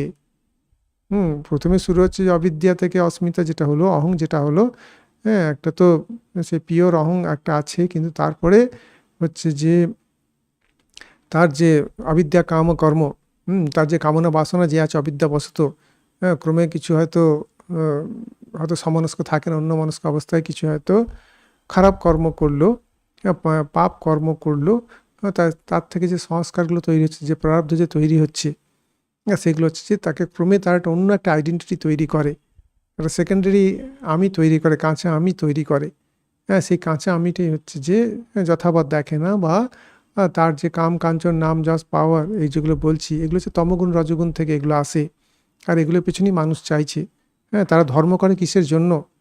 কি করে অর্থ কাম যেগুলো আছে সেগুলো হবে, বা কাম কাঞ্চন নাম যশ পাওয়ার কী করে হবে, তার জন্য হচ্ছে অনেকে বিভিন্ন রকমের ধর্ম করতে থাকে। তার মানে কি ধর্ম করছে? সেখানে চিত্তকে অশুদ্ধ করছে। চিত্তশুদ্ধি কি করে হয়? বৈরাগ্যের দ্বারা, অভ্যাসের দ্বারা। অভ্যাসেন তু কৌন্তেয় বৈরাগ্যেন চ গৃহ্যতে। অভ্যাস বৈরাগ্যাভ্যাম তৎ নিরোধः, চিত্তবৃত্তি নিরোধः। চিত্তবৃত্তি নিরোধ না করলে স্বরূপাবস্থান হয় না। চিত্তশুদ্ধি না হলে, আত্মজ্ঞান না হলে, বৈরাগ্য না হলে, কিন্তু এই চিত্তবৃত্তি নিরোধ বা সংস্কারের যে নাশ, সেটা সম্ভব হয় না। তার ডিটেলসটা 196টা সূত্রে, সেখানে যোগসূত্রে সেটা বলা আছে, বিভিন্ন জিনিস বলা আছে, সেটা তো একবারে বলা সম্ভব না। একটা সূত্র নিয়ে একদিন বা তার চেয়েও বেশি দিন আলোচনা হয় মাত্র একটা সূত্র নিয়ে, আর এখানে সবটা তো ওভাবে তো বলে দেওয়া যায় না। কিন্তু কিছু কিছু জিনিস আমরা বলতে পারি যে কীভাবে কাজ করছে। এটা জানলে কি হয়, কনভিকশন চলে আসে, মনে একটা বিশ্বাস চলেছে, না এইভাবে কাজ করছে, এবার করি না করি সেটা পরের ব্যাপার, কিন্তু এভাবে হচ্ছে, এবার হয়, স্থির বিশ্বাস চলে আসে। যেমন সুইচটা টিপলে লাইট জ্বলে, এবারে লাইটটা আমি জ্বালাচ্ছি কি জ্বালাচ্ছি না, আমি গিয়ে সুইচ টিপছি না, তো সেটা অন্য ব্যাপার হয়ে যায়, কিন্তু এই বিশ্বাসটা চলে আসে, বা এটা আমি স্থির বিশ্বাস চলে আসে যে সুইচ অন করলে লাইট জ্বলে। তেমনি হচ্ছে যে এই যে চিত্তশুদ্ধি করলে আত্মজ্ঞান হয়, এটা স্থির বিশ্বাস হতে হবে। আর স্বামীজি অত ডিটেলস এখানে বলেননি, এখানে হচ্ছে যে চিত্তশুদ্ধির উপরে বেশি জোর দিয়েছেন। আর চিত্তশুদ্ধি কী হবে? নিষ্কাম কর্ম করলে চিত্তশুদ্ধি হয়। যত সাধনা আছে, তার সাধারণভাবে যে সাধনগুলো আমরা বলে থাকি, যে মন্ত্রজপ করলে চিত্তশুদ্ধি হয়, প্রাণায়াম করলে চিত্তশুদ্ধি হয়, তা সেগুলো আমাদের যোগের ক্ষেত্রে সেগুলোকে বলা হচ্ছে যে পরিকর্ম। পরিকর্মের কথা সেখানে আমাদের যোগশাস্ত্রে বলা হচ্ছে। তা সেটা আমি পরে আসছি। তা প্রথম কথা হচ্ছে যে সেই আলোটা, চৈতন্যের আলোক যে ভেতরে আছে, সেটাকে দেখার জন্য তাহলে কি করব? কাঁচটাকে হচ্ছে পরিষ্কার করব। মন হচ্ছে সেই কাঁচটা, তা সেটাকে হচ্ছে পরিষ্কার করতে হবে। একদিকে বলছে ইয়ান মানসা না মানুতে ইয়ান আহুর মনোমতম তাদেব ব্রহ্মত্বম বিদ্ধি নিদম জৈন উপাসাতে। সেখানে হচ্ছে যে মনের পাড়ে যাওয়ার জন্য সেটা বলছে, যে মনের পাড়ে গিয়ে তুমি নিজের যে চৈতন্য তত্ত্ব আছে সেটাকে জানার চেষ্টা করো, সেখানে স্বরূপ অবস্থান করো, তার মানে কি চিত্তবৃত্তি নিরোধ করো। টোটাল সর্বচিত্তবৃত্তি নিরোধ করো, সেটা বলা হচ্ছে। আবার বলছেন যে মনসে বেদম আপ্তব্যম নিহা নাস্তি কিঞ্চন, যে হচ্ছে যে মনের দ্বারা হচ্ছে যে তাকে জানতে হবে। তা তিনি ঠাকুর বলছেন যে যে অনন্তকে জানতে গেলে তখন হচ্ছে যে কিসের দ্বারা জানা যাবে? বলছেন যে অবাং মানস গোচরম তো বলছে, তিনি মন বুদ্ধির গোচর নন। নারায়ণ খুব তর্ক করছে, ঠাকুর বলছেন না, তিনি হচ্ছেন যে শুদ্ধ মনের হচ্ছে যে গোচর। শুদ্ধ মনের গোচর। অত বড় আকাশ, অত বড় একটা এত বিশাল আকাশকে যদি আপনি একটা শিশির বিন্দুর মধ্যে কি সেটাকে তার প্রতিচ্ছবি দেখা যায় না? তেমনি এই মনের মধ্যে দেখা মানে হচ্ছে তার হচ্ছে যে প্রতিবিম্ব যে আছে, সেই প্রতিবিম্বটাকে হচ্ছে যে দেখা। কিন্তু সেখানেও সেটা একটা বড় লেভেলের অ্যাচিভমেন্ট, কারণ সেটাই পরবর্তীকালে হচ্ছে যে আমাদেরকে আরও উঁচু লেভেলের দিকে নিয়ে চলে যায়। এরপরে হচ্ছে যে চিত্তশুদ্ধির কথা তো স্বামীজি বললেন। এবারে চিত্ত জিনিসটা কি? সাধারণভাবে চিত্ত বলতে বা মন বলতে অনেক সময় আমরা যে অন্তঃকরণ আছে তাকে চিত্ত বলি, কখনো বুদ্ধি বলি, কখনো মন বলি, এইভাবে আমরা সেটাকে বলতে থাকি। সাধারণভাবে ওটাকে অন্তঃকরণকে বোঝাচ্ছে। আর অন্তঃকরণ হচ্ছে এক বৃত্তিভেদে, কার্যভেদে, সেটা হচ্ছে 4 রকমের মন, বুদ্ধি, চিত্ত, অহংকার যেটা আছে। মন যেটা সংকল্প বিকল্প করছে, এখানে যাবো কি যাবো না, বা স্বভাববশত সে হচ্ছে যে বহির্মুখ হয়ে সে ইন্দ্রিয়ের মাধ্যমে বিভিন্ন জিনিসকে সে গ্রহণ করতে চাচ্ছে, সে সবসময় চঞ্চল। মন সংকল্প বিকল্প করছে কিন্তু খুব পাওয়ারফুল, কারণ জগতে ব্যবহার করতে গেলে সেখানে আমাদের যে জ্ঞানেন্দ্রিয় যেগুলো আছে, দর্শনেন্দ্রিয়, শ্রবণেন্দ্রিয়, ঘ্রাণেন্দ্রিয়, রসনেন্দ্রিয়, স্পর্শেন্দ্রিয় যেগুলো আছে, তা সেগুলো হচ্ছে যে খুব কাজে দেয়। সেগুলোর মধ্যে কোনো কিছু খারাপ হয়ে গেলে তখন কাজ চলে না। দর্শনেন্দ্রিয় খারাপ হয়ে গেলে ঠিকমতো কাজ আমরা করতে পারি না বা লাইফকে এনজয় করতে পারি না। প্রকৃতিতে আরও দাস হয়ে গেলাম। অন্তত দেখতে পাচ্ছিলাম, সেটা যদি কেউ দেখতে না পায় বা শুনতে না পায়, বা রস গ্রহণ করতে পারছে না, বা তার হচ্ছে যে গন্ধ নেওয়ার যে ফ্যাকাল্টি যেটা আছে সেটা নষ্ট হয়ে গেছে, তাহলে জীবন চলে। এগুলো দরকার আছে, কিন্তু এগুলোর সঙ্গে থেকে কী করে আনঅ্যাটাচ থাকবো? ব্যবহার করব কিন্তু আনঅ্যাটাচড হয়ে সমস্ত জিনিসকে ব্যবহার করব। এই যে আমরা কম্পিউটার ব্যবহার করছি এই লেখাপড়া করার জন্য, সেই সেই প্রবচনের জন্য, তো এগুলো দরকার আছে, কিন্তু এগুলো তো আসক্তি, তা সেটা হচ্ছে যে দুঃখের কারণ হয়ে যায়। সেই আসক্তিটাকেই দূর করতে বলা হচ্ছে। যে আসক্ত মন সেটা হচ্ছে বদ্ধ মন। বন্ধায় বিষয়াসক্তম মুক্তই নির্বিষয় স্মৃতম। আর হচ্ছে যেটা নির্বিষয়, তা সেটা সেই মনটা হচ্ছে যে যেখানে আসক্তি নেই, সেটা হচ্ছে যে মুক্ত মন। এবারে মন বলতে সাধারণভাবে মন বলতে অন্তঃকরণকে বোঝাচ্ছে। সেখানে মন, বুদ্ধি, চিত্ত, অহংকার। সেখানে মন বলতে একদম ডাইরেক্টলি মনকে নিয়ে নেবেন না। এই চারটিরই শুদ্ধিকরণ দরকার আছে, পরিকর্মের দরকার আছে। শুদ্ধিকরণটা একটা টেকনিক্যাল বা জেনারেল টার্ম বলছেন, পরিকর্মটা হচ্ছে যোগের দৃষ্টিতে সেটা হচ্ছে আরও টেকনিক্যাল টার্ম। যে পরিকর্ম করা, তা এটা হচ্ছে কন্ডিশনিং করা। মন, বুদ্ধি, চিত্ত, অহংকার কোন অবস্থায় গেলে সত্ত্বগুণের বিকাশ সব থেকে বেশি হবে। আর সেখানে মনের যেটা ধর্ম, অন্য ধর্মের প্রকাশ পায়, তাই না? কাছে কালো যে কালি লেগে থাকলে, কার্বন লেগে থাকলে তখন তার একরকমের তার ক্যারেক্টারিস্টিক্স হয়, একরকমের বৈশিষ্ট্য হয়। আর সেটা হচ্ছে মুছে দিলে তখন হচ্ছে অন্য রকমের বৈশিষ্ট্য হয়। সত্যগুণী মন, সেটা হচ্ছে একরকমের বৈশিষ্ট্যযুক্ত। রজগুণী মন, সেটা হচ্ছে অন্য রকমের বৈশিষ্ট্যযুক্ত, প্রবৃত্তি ধর্মী হয়ে যায়।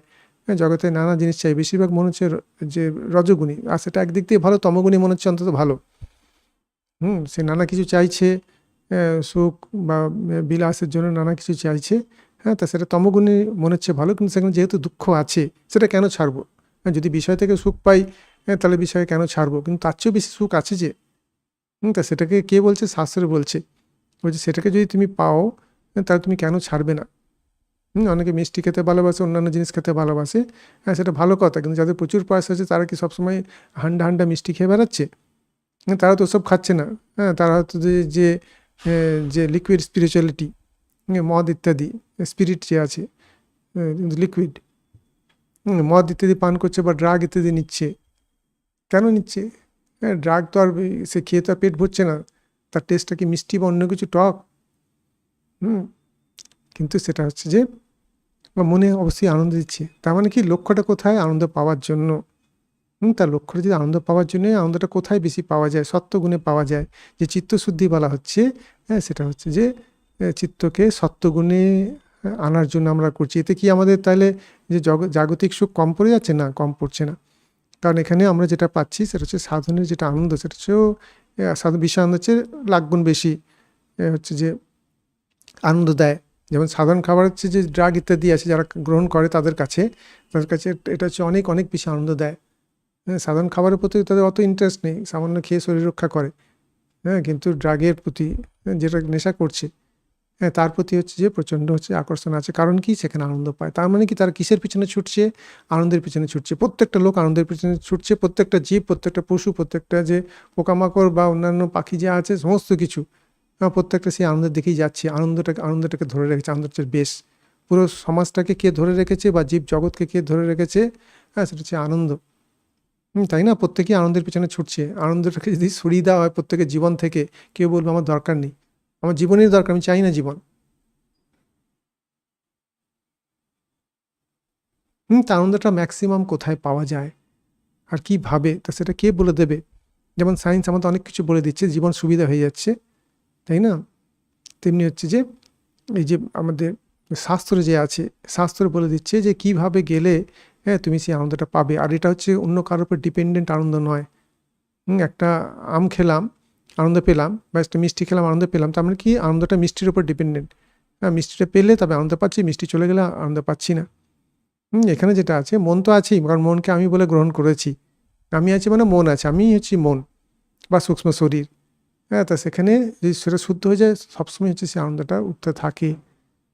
তার মানে কি? ওই যে মুক্তি কৈবল্য কেউ ওসব না বুঝতেও চায়। সিম্পল তো আনন্দ তো প্রত্যেকেই চাইছে।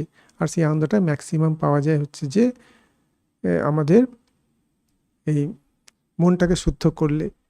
তাহলে কি মনে কি আনন্দ আছে? মনে আনন্দ নেই। মন হচ্ছে জড় বস্তু।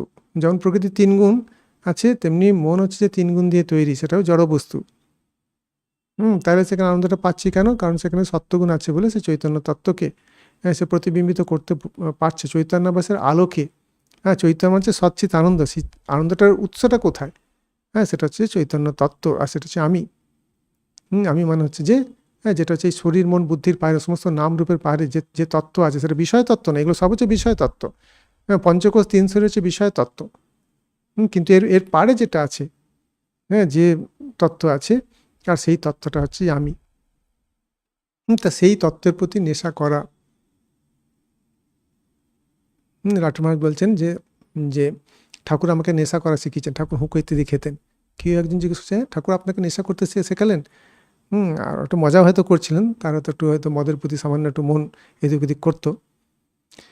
কারণ ছোটোবেলা যে সমাজ থেকে এসছেন, সেই সমাজে হয়তো সেই মদের নেশা অনেকেই করতো ওই সমাজে। তো তিনি বলছেন যে হচ্ছে রাজা নেশা। এটা হচ্ছে যে ঈশ্বরের নেশা। হাবু দত্ত নরেনের রিলেটিভ, নরেন ধরে নিয়ে এসছে। নরেনের খুব বিশ্বাস না, সেটা হচ্ছে বিশ্বাস বলবো না, সেটা তার জ্ঞান, নরেনের জ্ঞান। নরেন জানে যে ঠাকুর ছুঁয়ে দিলে, ঠাকুর যদি কৃপা করেন তাহলে তরে যায়। তা হাবু দত্তকে নিয়ে এসছে, একে ছুঁয়ে দিতে হবে। ঠাকুর বলছে আমি ছোবো না ওকে। তুই কাকে যাকে তাকে ধরে নিয়ে এসছিস, নিয়ে এসে বলছিস ছুঁয়ে দে। ছুঁয়ে দে মানে কৃপা করুন আর কি, শক্তিপাত করুন। তা করবো না, কিন্তু নরেন ছাড়বে না। ঠাকুর ঠিক আছে, তারপর ছুঁয়ে দিলেন। আর ছুঁয়ে দিতে, আর উনি খুব নেশা করতেন গাঁজা ইত্যাদি। তো নরেন গাঁজাও কিছু সঙ্গে নিয়ে এসেছিল, এই দরকার পড়ে ওকে দেবেন। তা ওর ছুঁয়ে দেওয়ার পর ব্যাস, উনি তো সেই নেশায় বুঁদ হয়ে গেলেন, একদম ধ্যানস্থ হয়ে গেলেন। তারপরে অনেকক্ষণ হয়ে যাচ্ছে, ঘন্টাখানেক, ঘন্টা 2 হয়ে যাচ্ছে, দেখছি ধ্যান আর ভাঙছে না। তা নরেন ভয় খেয়ে গেছে, জীবনে কোনোদিন ধ্যান ট্যান করেনি।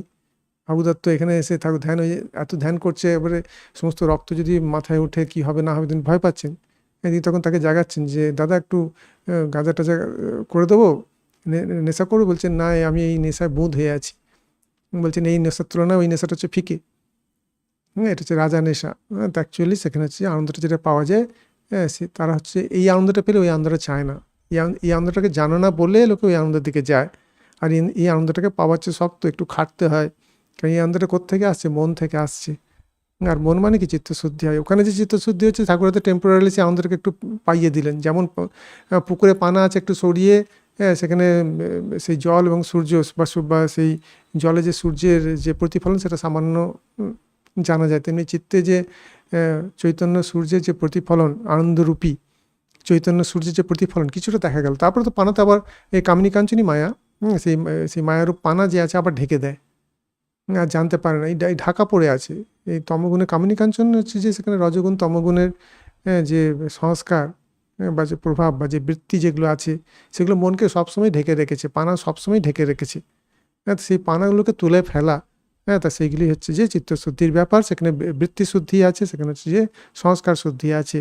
চেতন মনে বৃত্তি থাকে, অবচেতন মনে সংস্কার আছে। দুটি শুদ্ধিকরণ করতে হবে, কিন্তু সেটা তো একটা দিক। আর এখানে যেটা বললাম যে মন, বুদ্ধি, চিত্ত, অহংকার, তা মন যে আছে সংকল্প বিকল্প করে বিষয়ে যাচ্ছে, তার সবসময় ধর্ম হচ্ছে বিষয়ে যাওয়া। ঠিক আছে, বিষয়ে যাও, কিন্তু সেখানেও তো একটা বিবেক রাখতে হয়, কোন বিষয়ে যাব কোন বিষয়ে যাব না। অনেক সময় অনেক কিছু ক্ষতি হয়ে যায়, তাই না? রাস্তায় চলতে গেলে আমরা দেখিনি কোথায় গর্ত আছে, কোথায় কী আছে। খাবার ক্ষেত্রে দেখিনি, খাবারটা খেয়ে একটু চিন্তা করে নিই। অনেক সময় থাকে যে মনের খুব ইচ্ছা করছে ওটা খেতেই হবে, জানি ওটা হয়তো পেট খারাপ করতে পারে বা শরীরের ক্ষতি হতে পারে, তা তো অনেক সময় খেয়ে নিই। নিজেকে হয়তো সামালতে পারা যাচ্ছে না সেই সময়। যারা হচ্ছে বিবেকী তারা কিন্তু একটু দেখে নেবে, মনকে হচ্ছে যে কন্ট্রোল করে।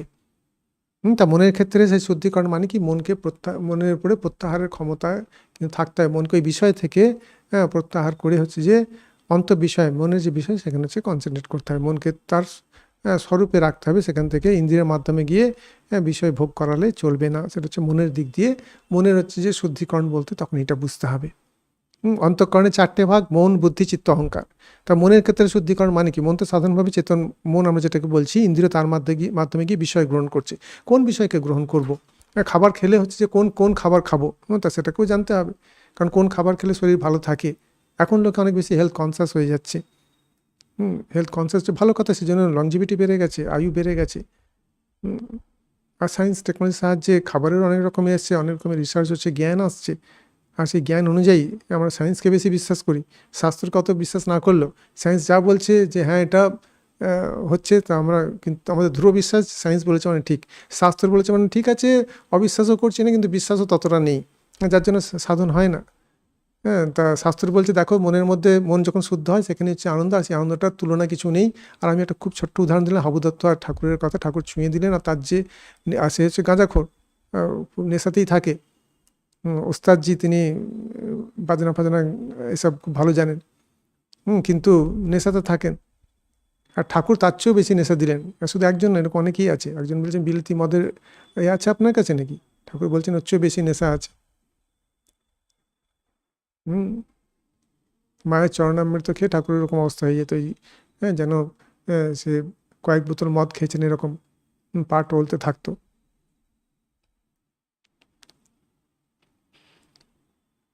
নেশা মানে একটা আনন্দটাকে বলতে চাচ্ছি, সেই আনন্দটাকে পাওয়া যায়। লোকে নেশা করে কেন? আনন্দ পাওয়ার জন্যই তো করে। যা কিছু করছে, শুধু নেশা নয়, যা কিছু করছে প্রত্যেকেই আনন্দ পাওয়ার জন্যই করছে। কিন্তু ওর চেয়ে বেশি আনন্দ কোথায় পাবো? শাস্ত্র বলছে যে এটা করলে পাবে, শাস্ত্রের কথায় বিশ্বাস নেই। বিশ্বাস থাকলে সে তো করতো। কিন্তু মুশকিলের ব্যাপারটা হচ্ছে যে শাস্ত্রের কথা বিশ্বাস থাকলেও শুধু অন্যকে দোষ দিলে হবে না। শাস্ত্রের কথাকে যদি বিশ্বাসও করে, চিত্তশুদ্ধি কবে হবে তার কোনো ঠিক নেই। ঠিক ওরকম আনন্দ আসতে গেলে তোমাকে এই মিনিমাম 20 বছর, 30 বছর, অনেক ক্ষেত্রে 40 বছর লাগতে পারে।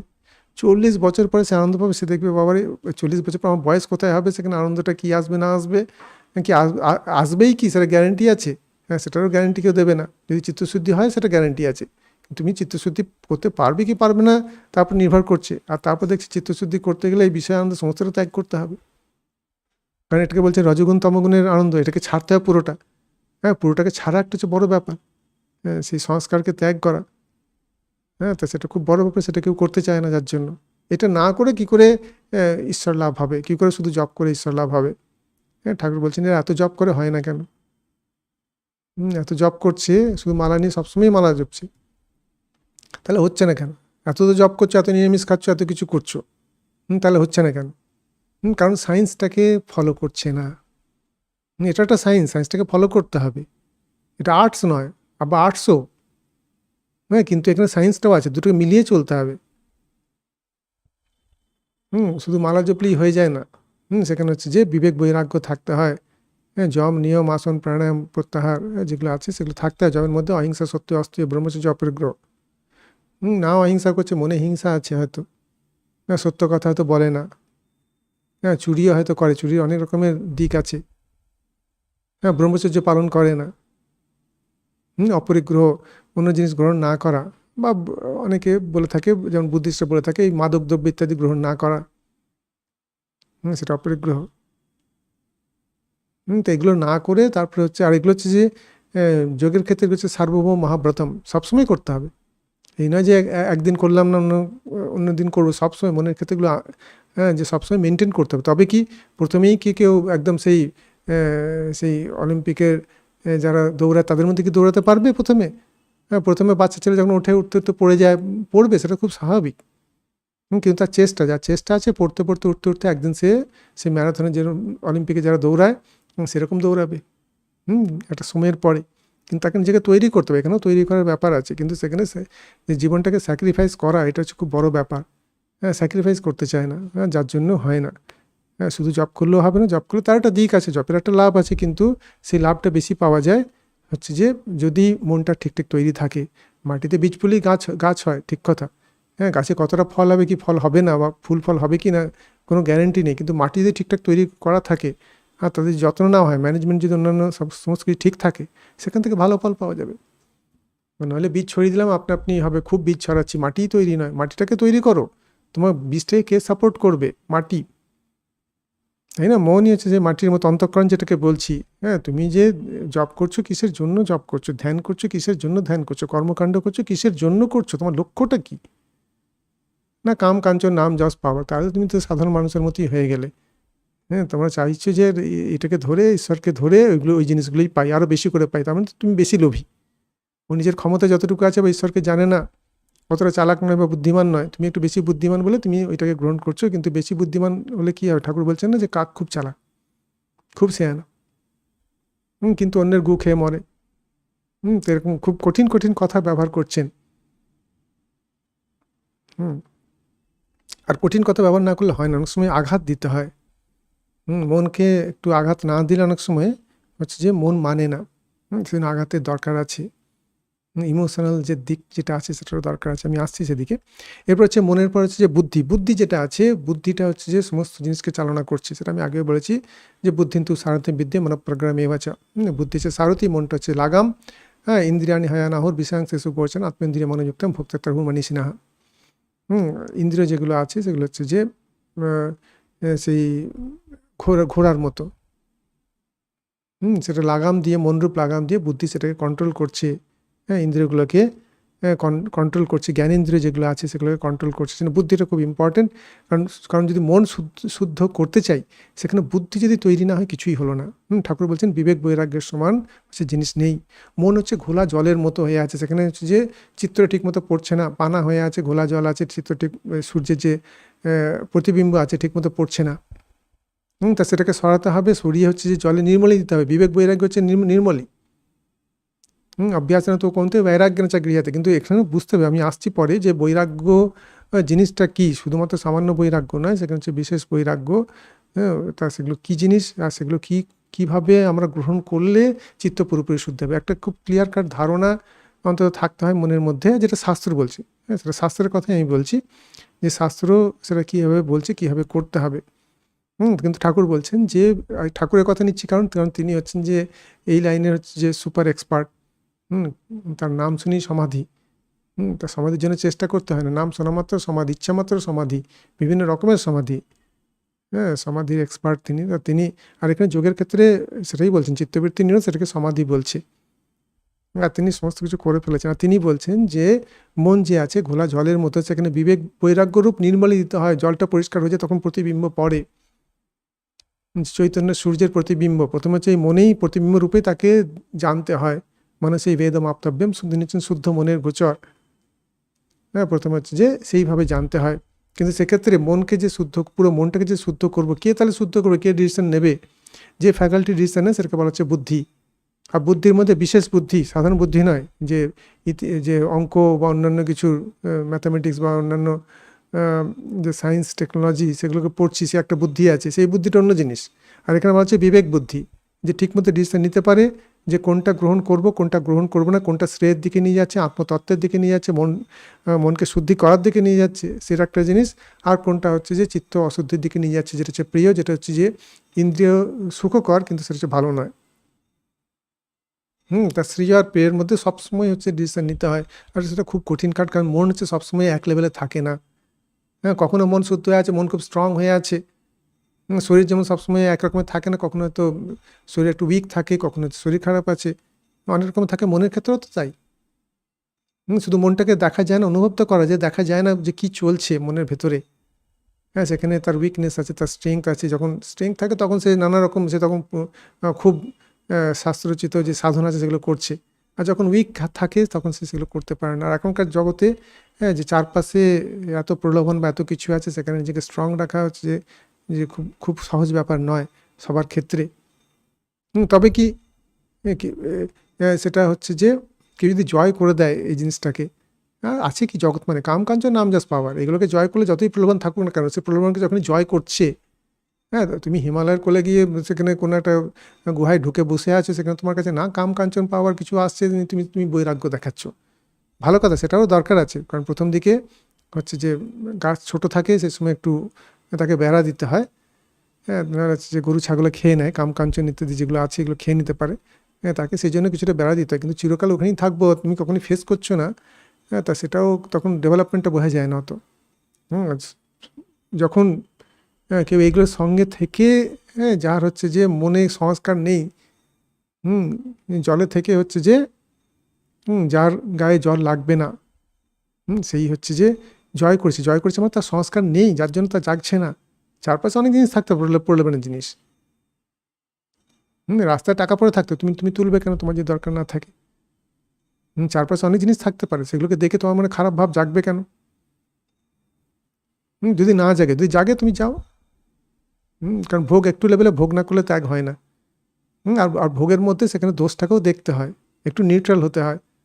অনেকে বায়াসড হয়ে যায়, ভোগের মধ্যে শুধু ভালোটাকেই দেখে, ভোগের মধ্যে খারাপটাকে দেখে না। হ্যাঁ, জীবনের মধ্যে শুধু ভালোটাকেই দেখে।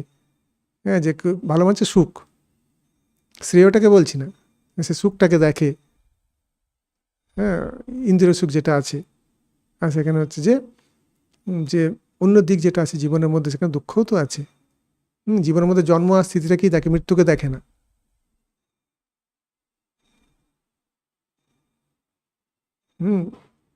তখন হচ্ছে যে বায়াস ডিসিশন হয়ে যায়। তা বুদ্ধির ক্ষেত্রে, বুদ্ধির মধ্যে বিবেক থাকতে হবে। হ্যাঁ, বিবেক মানে হচ্ছে যে সঠিক ডিসিশন নেবে, কোনটা করব কোনটা করবো না, আর সেটা অবশ্যই ভালোর জন্য, সেটা অবশ্যই আনন্দের জন্য। কেউ বলছে না তুমি আনন্দটাকে বিসর্জন দিয়ে দাও। কেন বিসর্জন দিতে যাব? আমি এখানে সাধন করছি মানেটা কি? হ্যাঁ, সাধন করছি মানে হচ্ছে আনন্দের জন্য, আনন্দটাকে ছাড়ার জন্য নয়, আরও বেশি আনন্দ পাওয়ার জন্য এসছি। যেই সাধন করছে, কিসের জন্য সাধন করবো? আনন্দটা ছাড়লে আমি আসবোই না এখানে। যেখানে আমার সৎস্বরূপ থাকবে না, যেখানে আমার জ্ঞান স্বরূপ থাকবে না, যেখানে আমার আনন্দ স্বরূপ থাকবে না, হ্যাঁ, তার মানে কি যেটার জন্য আমার অস্তিত্ব আছে, হ্যাঁ, যেটাকে আমি মানবত্ব বলছি, হ্যাঁ, দেব মানব বা তার পরের লেভেলে যেটাকে বলছি, তা সেটা যদি না থাকে তাহলে আমি সেটাকে গ্রহণ করবো, কারণ সেটা ধর্ম কী করে হবে? ধর্ম মানে হচ্ছে যেগুলোকে রক্ষা করে, আর আমি সেটাকেই চাইবো। কিন্তু আমি যেটাকে সৎ বলে বুঝছি সেটা হচ্ছে আপাত সৎ, আপাত অস্থি যেটাকে বলে বলছি, কারণ এর বিনাশ আছে। আমি টেবিলটাকে বলছি এটা অস্থি, এই বিনাশে প্রত্যেকটা মুহূর্তে এটা বিনাশ হচ্ছে। আমার শরীরটাকে বলছে এটা এটা আছে, আছে, কিন্তু প্রত্যেকটা সেকেন্ডে, ফ্র্যাকশন অফ সেকেন্ডে চেঞ্জ হয়ে যাচ্ছে, অন্য রূপ হয়ে যাচ্ছে, এটাই বিনাশ। একটা রূপ চলে গিয়ে অন্য রূপ আসা, একটা রূপে বিনাশ হয়ে যাচ্ছে। আর একটা মৃত্যু হলে তো একটা সময় পরে সেটা থাকে, এই শরীরটাই থাকবে না, যখন সূক্ষ্ম শরীরের সঙ্গে এই স্থূল শরীরের বিচ্ছেদ হয়ে গেল, তখন এটাই থাকে না। তা সেটাকে কী করে হচ্ছে যে রক্ষা করবো? সেই সৎস্বরূপকে, স্থূল শরীরকে রক্ষা করছে সূক্ষ্ম শরীর, এবার সূক্ষ্ম শরীরটাকে রক্ষা করছে কে? কারণ শরীর। কারণ শরীরকে কে রক্ষা করছে? কার জন্য কারণ শরীর হলো? সেটা চৈতন্য তত্ত্ব, সেটা হচ্ছে সচ্চিত আনন্দ। তাহলে সেটাকেই ধরতে হবে, আর সেটাকে ধরলে সমস্ত দুঃখের পারে যাওয়া যায়। কারণ শরীরকে ধরলেও হচ্ছে যে হ্যাঁ, সেখানে হচ্ছে প্রকৃতির লেভেলে অনেক পাওয়ার, ঈশ্বরের সমান ক্ষমতা চলে আসে প্রায়, ঈশ্বরের পুরোটা নয় কিন্তু অনেক অনেক ক্ষমতাই চলে আসে, সেখানেও প্রচুর আনন্দ। তো যারা ভক্ত আছে তারা ওই লেভেলেই থাকতে চায়, যারা জ্ঞানী আছে তারা বলছে না, এর পারে আমি যাবো। কেন যেতে চাইছে? কারণ তারা হচ্ছে যে সেই জ্ঞানটাকেই চায়, সৎকেই চায়, আনন্দটাকেই চায়। আর সেটার একটাই সোর্স, সেটা হচ্ছে চৈতন্য তত্ত্ব যে আছে, যেটাকে আমরা চাইছি। আমরা প্রত্যেকেই চাইছি চিরকাল বেঁচে থাকি। 3 মাস এক্সট্রা বাঁচার জন্য লোকে লাখ লাখ লাখ লাখ টাকা খরচ করে দেয়, কোটি টাকা খরচ করে দেয়। 3 মাস বাঁচবে, কোমায় পড়ে বিছানায় পড়ে থাকবে, তার কোনো মানে বাঁচার যে কী অর্থটা বোঝা যায় না। বরঞ্চ 3 মাস সে মিস করলো স্বর্গরাজ্য। স্বর্গরাজ্যে যদি আগে চলে যেত তাহলে হচ্ছে সেখানে বেশি আনন্দ পেত। হ্যাঁ, সেটাখানে সেই কোমরবন্দি বিছানার মধ্যে তাকে শুধু ইঞ্জেকশন দিয়ে রাখছে, কোনো হুঁশ নেই। হ্যাঁ, 3 মাস বেঁচে আছে বা 6 মাস বেঁচে আছে বা 1 বছর বেঁচে আছে, আর সেখানে কোটি কোটি টাকা খরচ হচ্ছে তার পিছনে। কোটি টাকা খরচের ব্যাপারটা নয়, ব্যাপারটা হচ্ছে যে লক্ষ্যটা কী, লক্ষ্যটা কী? ওইভাবে বাঁচা তো লক্ষ্য নয়, যেখানে আমার কোনো ক্ষমতা নেই, প্রকৃতি আছে, কেউ খাইয়ে দিচ্ছে, সেখানে যে বাহ্যে যাবো বা অন্য কিছু করবো, নিজে সে ক্ষমতাও নেই। জীবনে কোনো কাজই হচ্ছে না, জীবনটাকে আঁকড়ে ধরে থাকতে চাইছি। এই জামা টুপি ছিঁড়ে গেছে, সেটাকে ধরে থাকতে চাইছি। আরে তো ফেলে দাও, অন্য আরও ভালো জিনিস আছে। ভালো কর্ম থাকলে তুমি আরও ভালো লেভেলের, তুমি দেবতার জীবন, অন্য কারো জীবন, যদি তুমি আত্মজ্ঞান নাও চাও, তাহলে সেই লেভেলের জীবন পাবে। আর সেখানে আনন্দ অনেক বেশি। এখানকার তুলনায় সেটা, এখানকার সুখ তো সব তো দুঃখ মিশ্রিত। কিন্তু ছাড়তে পারে না, কিসের জন্য? আসক্তির জন্য, অজ্ঞানের জন্য। সেরকম চালনির জল খাওয়াতে হয়। এই শাস্ত্র সাধ্য হচ্ছে চালনির জল খাওয়া। যারা নিজেকে ভালো করতে চায়, ভাই ভোগ করো, ঠিক আছে, ক্ষতি কিছু নেই, ভোগ তো ছাড়তে পারবে না। কম করো, আর এই চালনির জল খেতে থাকো। একটা সময়ের পরে যখন বয়স হবে, যখন দাঁত পড়বে, একজন ঠাকুর বলছেন না যে একজন দুর্গাপুজোর সময় পাঁঠা বলি বন্ধ করে দিল, কারণ তার দাঁত পড়ে গেছে, কোনো মা পাঁঠা খাবেন না।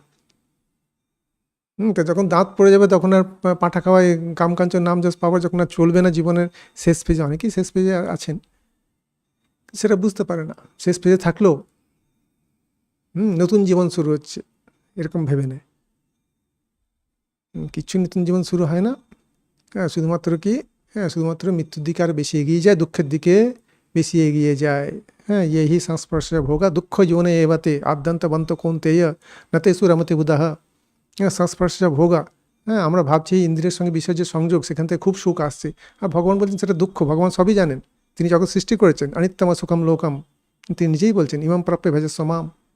অনিত্যম সুখম লোকম তিনি নিজেই বলে দিচ্ছেন, আর মানুষ ভাবছে এটা খুব সুখ করলো। সুখটা প্রতিভাত হচ্ছে অজ্ঞানের দ্বারা, অবিদ্যার দ্বারা। অবিদ্যা উল্টো জিনিস মনে হয়। অনিত্যকে নিত্যকে বলে মনে হয়, অসুচিকে সূচি বলে মনে হয়। যেটাকে দুঃখকর সেটাকে সুখকর বলে মনে হয়। যেটা অনাত্মা সেটাকে আত্মা বলে মনে হয়। অবিদ্যার জন্য সবটাই উল্টো বলে মনে হয়। অবিদ্যার ঘরে পড়ে থাকতে থাকতে সংস্কারের জন্য বটে যেটা যা জিনিস নয় সেটাকেই দেখতে থাকি। সেখানে সাধন করার দরকার নেই। মন যেরকম আছে, যেন সবসময় শাস্ত্রের সঙ্গে থাকতে হয়, সবসময় সাধুর সঙ্গে থাকতে হয়, সাধুদের সাধুর সঙ্গে থাকতে হয়, সাধু কথার সঙ্গে সবসময় থাকতে হয়। আর সাধু যদি নাও পাওয়া যায়, হচ্ছে যে এই যে শাস্ত্র তো আছে, শাস্ত্রের সঙ্গে থাকতে হয়। আর এখনকার দিনে কেউ বলতে পারবে না যে সাধুসঙ্গ হয় না। এখনকার দিনে টিভি বা অন্যান্য চ্যানেল বা এত কিছু বেরিয়ে গেছে, সেখানে এত কিছু লেকচার, সব ভালো কথাই বলে। আমাদের তাদের কথা শুনতে হবে। শুনতে শুনতে হয়ে যায়, অনেকে শুনতে শুনতে হয়ে যায়। তার সঙ্গে কিছু কিছু কাজও করতে হয়। শ্রদ্ধা সহকারে কিছু কিছু কাজ, সবটা না করতে পারলাম, সবই যে করে দিতে হবে একদম, যে প্রথমেই পরমাংশ হয়ে যেতে হবে, সেটা নাই বা হলো। কিন্তু খুব ছোট ছোট জিনিস, যেগুলোর জন্য কোনো সময় লাগে না। অহিংসা করতে গেলে সময় লাগে না, শুধু অ্যালার্ট থাকতে হয়, সমনস্ক থাকতে হয়, মনে যাতে কোনো হিংসার ভাবই না ওঠে। সবটাই মনে করতে হবে। বাইরে হিংসা তো করাটা উচিতই নয়, মনেও যাতে না আসে। যারা হায়েস্ট লেভেলের যোগী তাদের ক্ষেত্রে বলছি, এটা হচ্ছে সবথেকে কঠিন। অহিংসাটা হচ্ছে সবথেকে কঠিন, যেখানে মনে অন্যের প্রতি ভাব জাগবে না, খারাপ ভাব জাগবে না। তা সেটা কী করে কন্টিনিউয়াস 24 ঘন্টা মেনটেন করব? কারণ এটা হচ্ছে ধর্ম, ভালোবাসা। হিংসার উল্টো হচ্ছে ভালোবাসা। ভালোবাসার ভাবটাকে সবসময় মেনটেন করতে হবে। আর আমরা কাকে সব থেকে ভালোবাসি? নিজেকে। প্রত্যেকে নিজেকে ভালোবাসি, আর সেখানে সমস্ত বস্তুকে যে নিজের রূপে দেখে, ঈশাবাস্য উপনিষদে বলছে। সমস্ত যে জিনিসকে যে আমি বলে মনে করছে, এক চৈতন্য তত্ত্ব। চৈতন্য তো এক আছে, দুই নেই। সে এক যে চৈতন্য তত্ত্ব আছে, সমস্তই চৈতন্য তত্ত্বের, সেটা হচ্ছে বিভিন্ন রকমের, সেটা হচ্ছে যে নাম রূপে সেটা প্রতিভাত হচ্ছে। আসলে হচ্ছে আমি, যেমন স্বপ্নের এত কিছু নানাত্ব থাকে, সেটা এক মন, সেটা নানা রকম জিনিস তৈরি হয়েছে। বিশ্বদর্পণ দৃশ্যমান নগরী তুল্যম নিজান্তর্গতম।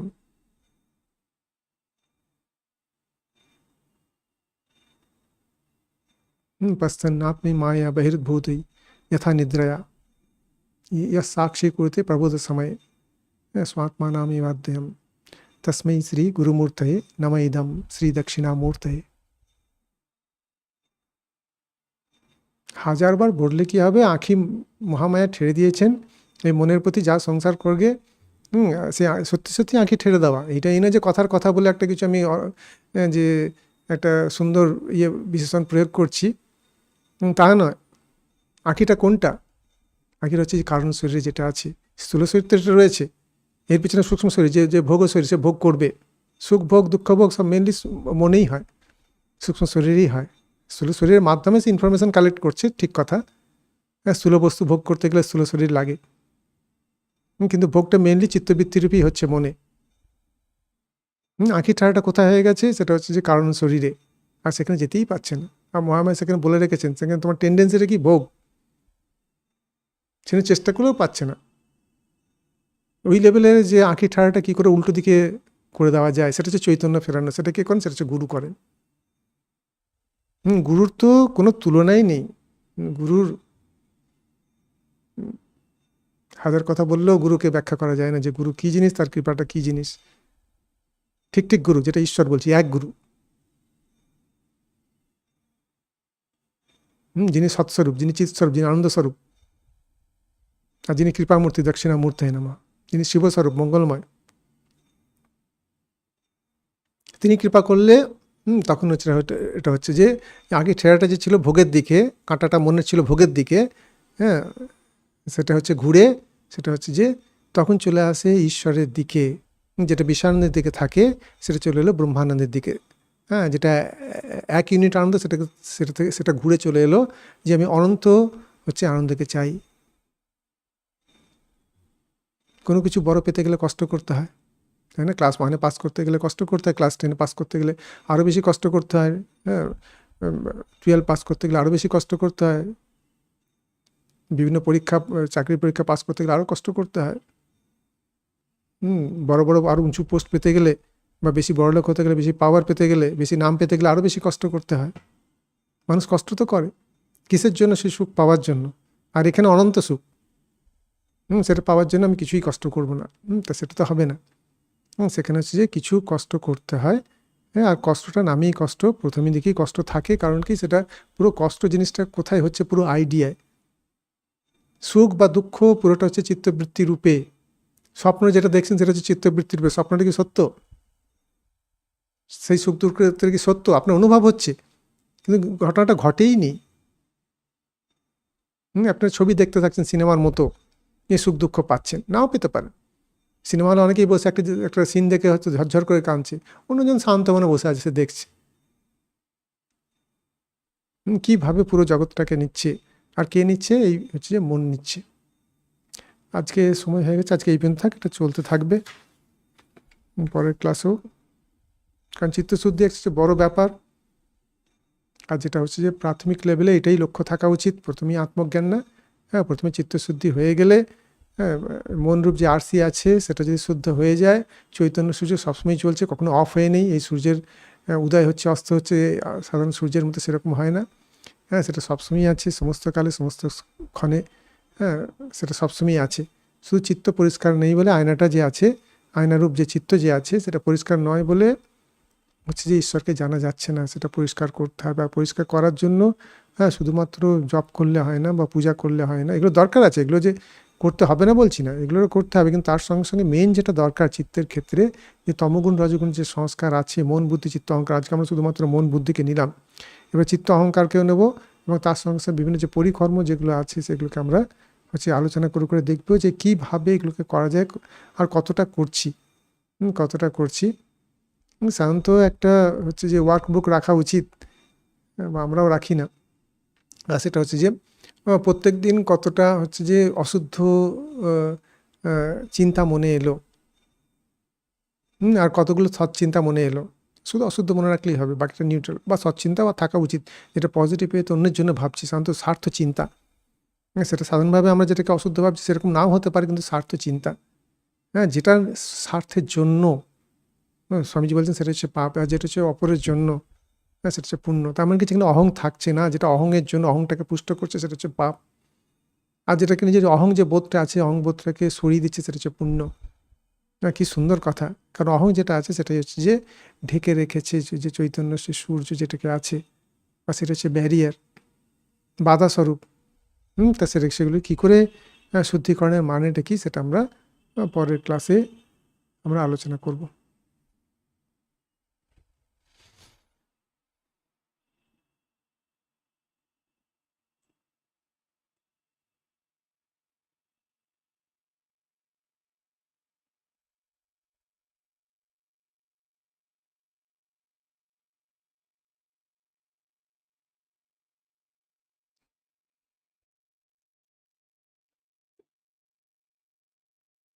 একজন জিজ্ঞেস করছেন, আপনি যে তমগুণ রজগুণের মলের কথা বলছেন, তমগুণ রজগুণের মলটা কি জিনিস? মলটা হচ্ছে যে তার হচ্ছে কার্য, তার হচ্ছে কার্য 3 গুণ আছে। 3 গুণের যেটা কার্য যেটা আছে, সেই কার্যের ফলে হচ্ছে 3 গুণ হচ্ছে নিজেকে এক্সপ্রেস করে না, একটা গুণ নিজেকে এক্সপ্রেস করে। বাকি দুই গুণ ওটাকে এক্সপ্রেস হতে সাহায্য করে। 3 গুণ সবসময় থাকে, গুণকে কখনো নষ্ট করা যাবে না। আপনি বলেন আমি তমগুণকে নষ্ট করে দেবো, রজগুণকে নষ্ট করে দেবো, সেটা সম্ভব নয়। 3 গুণ হচ্ছে যে সে অক্ষরা, সে কখনো নষ্ট হয় না, 3 গুণ থাকবেই, সেটাকে নষ্ট করা যায় না। কিন্তু তাদের যে এক্সপ্রেশন, কার্যরূপ, চিত্তরূপ, চিত্তটাকেই তো প্রথমে নষ্ট করে দিলে হবে না, কারণ চিত্ততেই তো প্রথমে প্রতিবিম্ব সূর্যকে দর্শন। কিন্তু সেখানে দর্শন করতে গেলে তা সেটা হচ্ছে যে চিত্তের যে বৃত্তি যেগুলো আছে, সংস্কার যেগুলো আছে, কারণ সেটাই তার এক্সপ্রেশন বা কার্য। চিত্তের ক্ষেত্রে চিত্ত যদিও নিজে কার্য, তা সেটা হচ্ছে পরের স্টেপে সেটাকে নষ্ট করার কথা ভাবতে হবে সত্যগুণে এলে। কিন্তু প্রথমে সত্যগুণে আসা, তার জন্য যেগুলোকে প্রথম যে নোংরা আছে, যেমন ঘর হয়তো নোংরা হয়েছে, প্রথমেই কী করেন? প্রথমে আপনি একটা সেই কাপড় নিয়ে কি মুছতে শুরু করেন?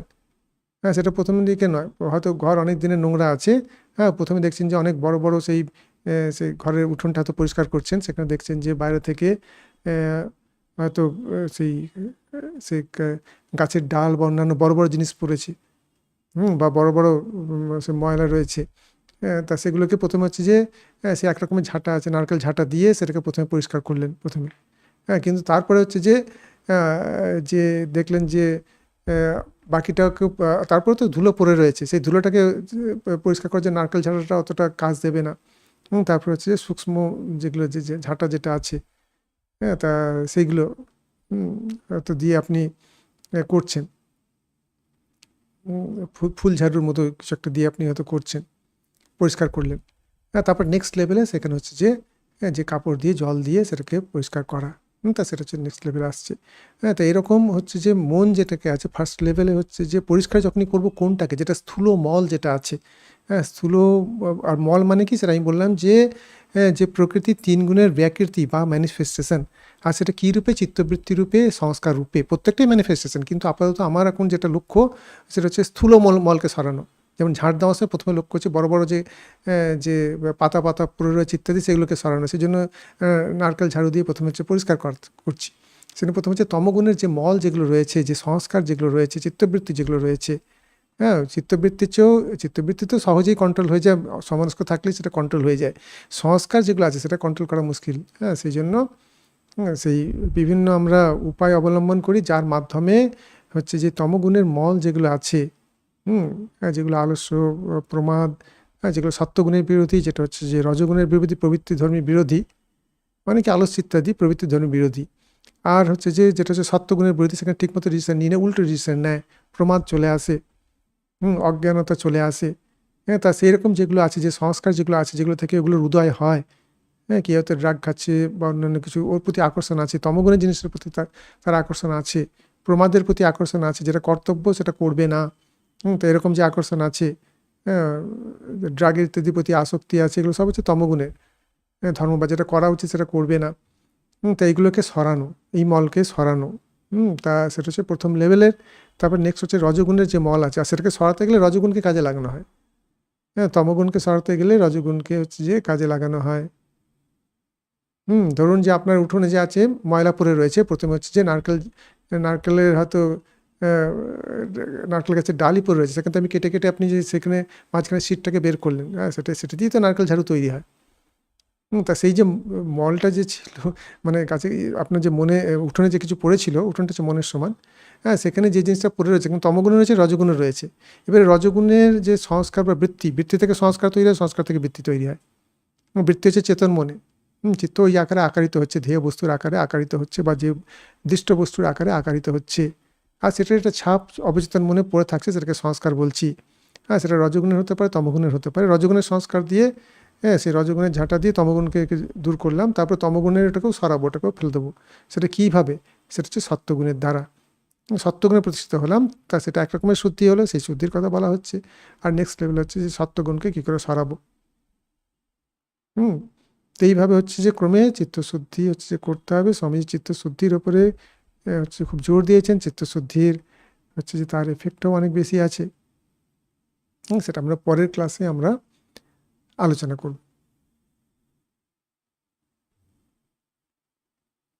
এই মল গুণের সাথে কীভাবে রিলেটেড? এই মল যে আছে সে গুণের দ্বারাই তো তৈরি হয়। চিত্তের যে সংস্কার যে আছে, মল মানে কি? সেটা হচ্ছে যে খারাপ বস্তু, ময়লা, এক কথায় বলতে গেলে ময়লা। হ্যাঁ, চিত্তের যে ময়লা, কোনটা ময়লা? সংস্কারগুলি। চিত্তের মধ্যে আছেটা কি? বৃত্তি আছে, সংস্কার আছে। বৃত্তি এবং সংস্কার নিয়ে হচ্ছে চিত্ত। এবারে যেখানে সংস্কার থাকে না, বৃত্তি থাকে না, সেখানে চিত্ত নেই, সেখানে স্বরূপ অবস্থান হয়। সত্যগুণে থাকলেও হচ্ছে যে স্বরূপ অবস্থান না হলেও, হ্যাঁ, সেখানে প্রতিবিম্ব সূর্যকে দেখা যায়, কারণ সেখানে চিত্ত পরিষ্কার হয়ে গেছে। তমগুণ মানে কি? স্বরূপটাকে ঢেকে দিচ্ছে। একটা কালো ময়লা এসে পুরো স্বরূপটাকে ঢেকে দিল। লাইট জ্বলছে, একটা কালো কাপড় এসে যদি ঢেকে দেয়, সেখানে লাইটকে দেখা যাবে না। আর রজগুণ কি? সেখানে ঢেউ তুলছে। বা একটা চিন্তা করুন, একটা কাঁচের জারে জল আছে, হ্যাঁ, সেখানে জলে আপনি একটা কালো রং ফেলে দিলেন তমগুণের মতো, আর নিচে একটা আপনার কয়েন ফেলে দিয়েছেন, কয়েনটাকে আর দেখা যাচ্ছে না। আর তারপরে ঢেউ তুলে দিলেন, আরও দেখা যাওয়ার কোনো প্রশ্নই নেই। এরপর তমগুণটাকে প্রথমে সরাতে হবে। হ্যাঁ, প্রথমে একটা কিছু হয়তো কেমিক্যাল দিলেন, কালো রংটা হয়তো সরে গেল পুরোটা, জল আবার স্বচ্ছ হয়ে গেল, কিন্তু ঢেউটা আছে, ঢেউটার জন্য একটা কিছু একটা পড়ে রয়েছে বোঝা যাচ্ছে, কিন্তু কী জিনিসটা সেটা বোঝা যাচ্ছে না। তখন ঢেউটাকে থামাতে হবে। না, ঢেউটা সেটা হচ্ছে রজগুণের মল যেটা আছে। মন সবসময় প্রবৃত্তিধর্মী, এটা চাই ওটা চাই, হ্যাঁ, কাম কাঞ্চন নাম যশ পাওয়ার কিছু না কিছু সবসময় চাই। আর পেলেও সে শান্ত হয় না, সবসময় মন হচ্ছে চাই চাই চাই চাই করছে, খাই খাই করছে। সে কিসের জন্য? সংস্কারের জন্য। ওটাই হচ্ছে মল।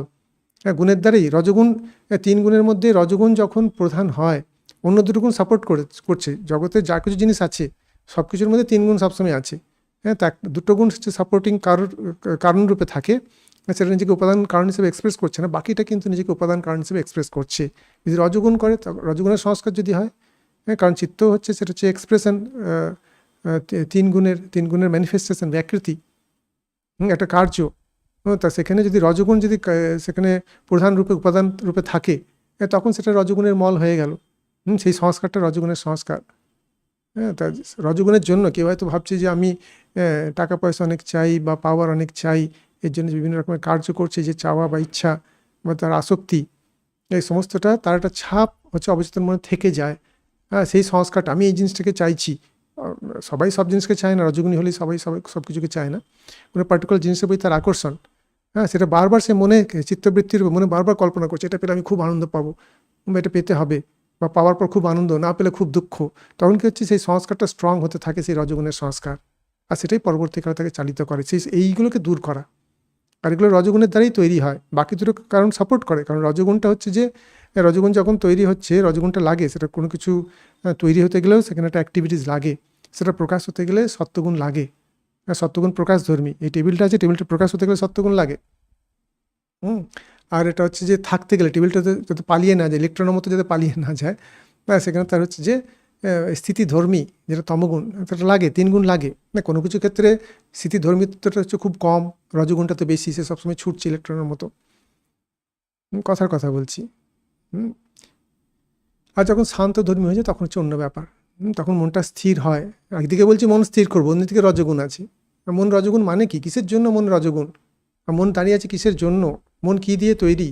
বৃত্তি দিয়ে তৈরি, আর সংস্কার দিয়ে তৈরি। এই যে সংস্কার বা বৃত্তি যেগুলো আছে, হ্যাঁ, সেগুলি তিন গুণের দ্বারা তৈরি হচ্ছে। একটা গুণ উপাদান কারণ রূপে থাকে, সেটা হচ্ছে নিজেকে প্রকাশ করছে। যখন সত্যগুণী উপাদান কারণ রূপে নিজেকে প্রকাশ করে, তখন সত্যগুণের মল, আমরা সেটাকে মল বলি না, যেহেতু সেটা ময়লা নয়। সত্যগুণ জিনিসটাকে আমরা ময়লা বলে ধরিনি। হ্যাঁ, যারা খুব বিবেকী আছে তারা সেটাকে ধরবে, তারা তখন সেটাকেও নাশ করার চেষ্টা করবে, কিন্তু প্রথম দিকে ওটাকে মল হিসেবে ধরা হচ্ছে না। হ্যাঁ, প্রথম দিকে হচ্ছে যে তমগুণ এবং রজগুণ, প্রথমে যে তমগুণ মল, তাকে সরাবো কী দিয়ে? প্রথমেই রজগুণ তমগুণকে মল করা হচ্ছে না। হ্যাঁ, তমগুণের যে সংস্কার যেগুলো আছে, সেগুলো বৃত্তি থেকে, চিত্তবৃত্তি থেকেই সংস্কার তৈরি হচ্ছে।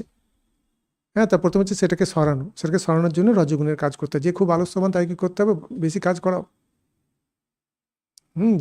যে আলস্যতার যে তার যে সংস্কার, সেটা ভেঙে যাবে, সেটা সরে যাবে, রজগুণ দ্বারা সরাতে হবে। এবার রজগুণের মল বৃদ্ধি পেল, রজগুণের সংস্কার বৃদ্ধি পেল, এবার সেটাকে সর্ব কী দিয়ে? সত্যগুণ দিয়ে। হ্যাঁ, সে তখন নানা জিনিস চাইছে, এটা চাইছে ওটা চাইছে। আরে ভাই চুপ করে বসো। জগতের মধ্যে সুখ নেই, যা চাইছো সুখের জন্য চাইছো। জগতের মধ্যে হচ্ছে যে এই সংস্পর্শ ভোগা দুঃখ ইয়নে এবাতে, দুঃখের জনই, দুঃখের হচ্ছে উৎস। তার হচ্ছে উৎপত্তি আছে, বিনাশ আছে। হ্যাঁ, যখন কিছু পেলে খুব আনন্দ, আর সেটা বিনাশও তো আছে। খুব বড় কোম্পানি খারাপ করলে অনেক তোমার নাম হলো। সাধারণত বলা হয় যে 20 বছরের মধ্যে বা 5 বছরের মধ্যেই বেশিরভাগ কোম্পানি ওঠে, 5 বছরের মধ্যেই ডুবে চলে যায়।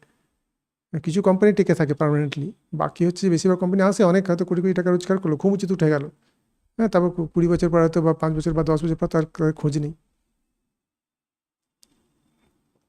তো বিচার করতে হয়, বিচারের মাধ্যমে। কারা বিচার করবে? যারা হচ্ছে যে এই লাইনে আসতে চায়, থাকতে চায়, যে আত্মতত্ত্বকে জানতে চায়, তাদের জন্য, বাকিদের জন্য নয়।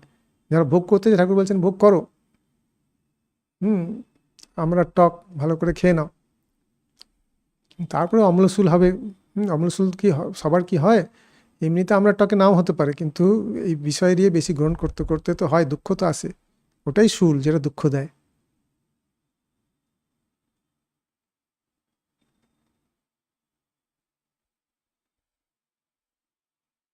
শুধু জপের মাধ্যমে কি সত্যকে উপলব্ধি করা যায়?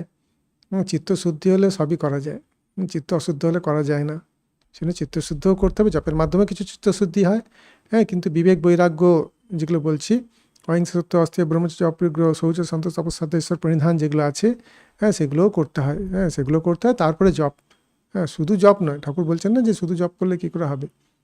জপের সঙ্গে সাধারণত যারা এরকম জপ করে, বেশি জপ করে, হ্যাঁ, তাদের একটা টেন্ডেন্সি থাকে ঈশ্বরের দিকে যাওয়া, কিন্তু হয়তো তারা পথটাকে সঠিকভাবে হয়তো জানে না, বা হয়তো এটা অ্যাপ্লাই হয়তো করতে পারে না, যে কোনো কারণে হোক। তাদের ক্ষেত্রে এগুলো মনে করিয়ে দেওয়া, আর নাহলে দেরি হয়। হবে না কেন? যেটা এক জন্মে হওয়ার কথা ছিল 1 লক্ষ জন্ম লেগে গেল, হবে তো অবশ্যই।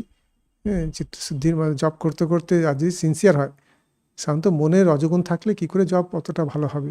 সত্যগুণ থাকলেই জপ ভালো হয়, তাই না? তমগুণ থাকলেও সে কীরকমের জপ হবে? সে তার তো জপ করতে ইচ্ছেই হবে না তমগুণী লোকের।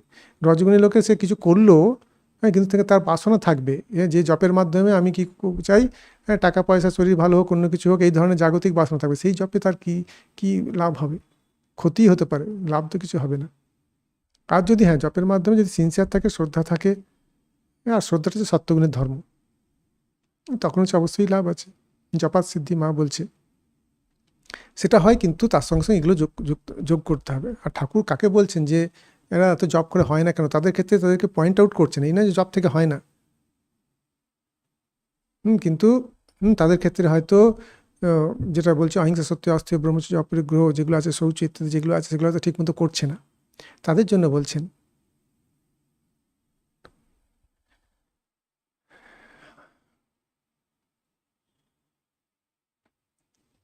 আজকে এই পর্যন্ত থাক। ओम शांति शांति शांति। हरि ओम तत्सत्। श्री रामकृष्ण अर्पणमस्तु। जय श्री गुरु महाराज जी की जय। जय महामाई की जय। जय स्वामी जी महाराज जी की जय। जय गंगा माई की जय।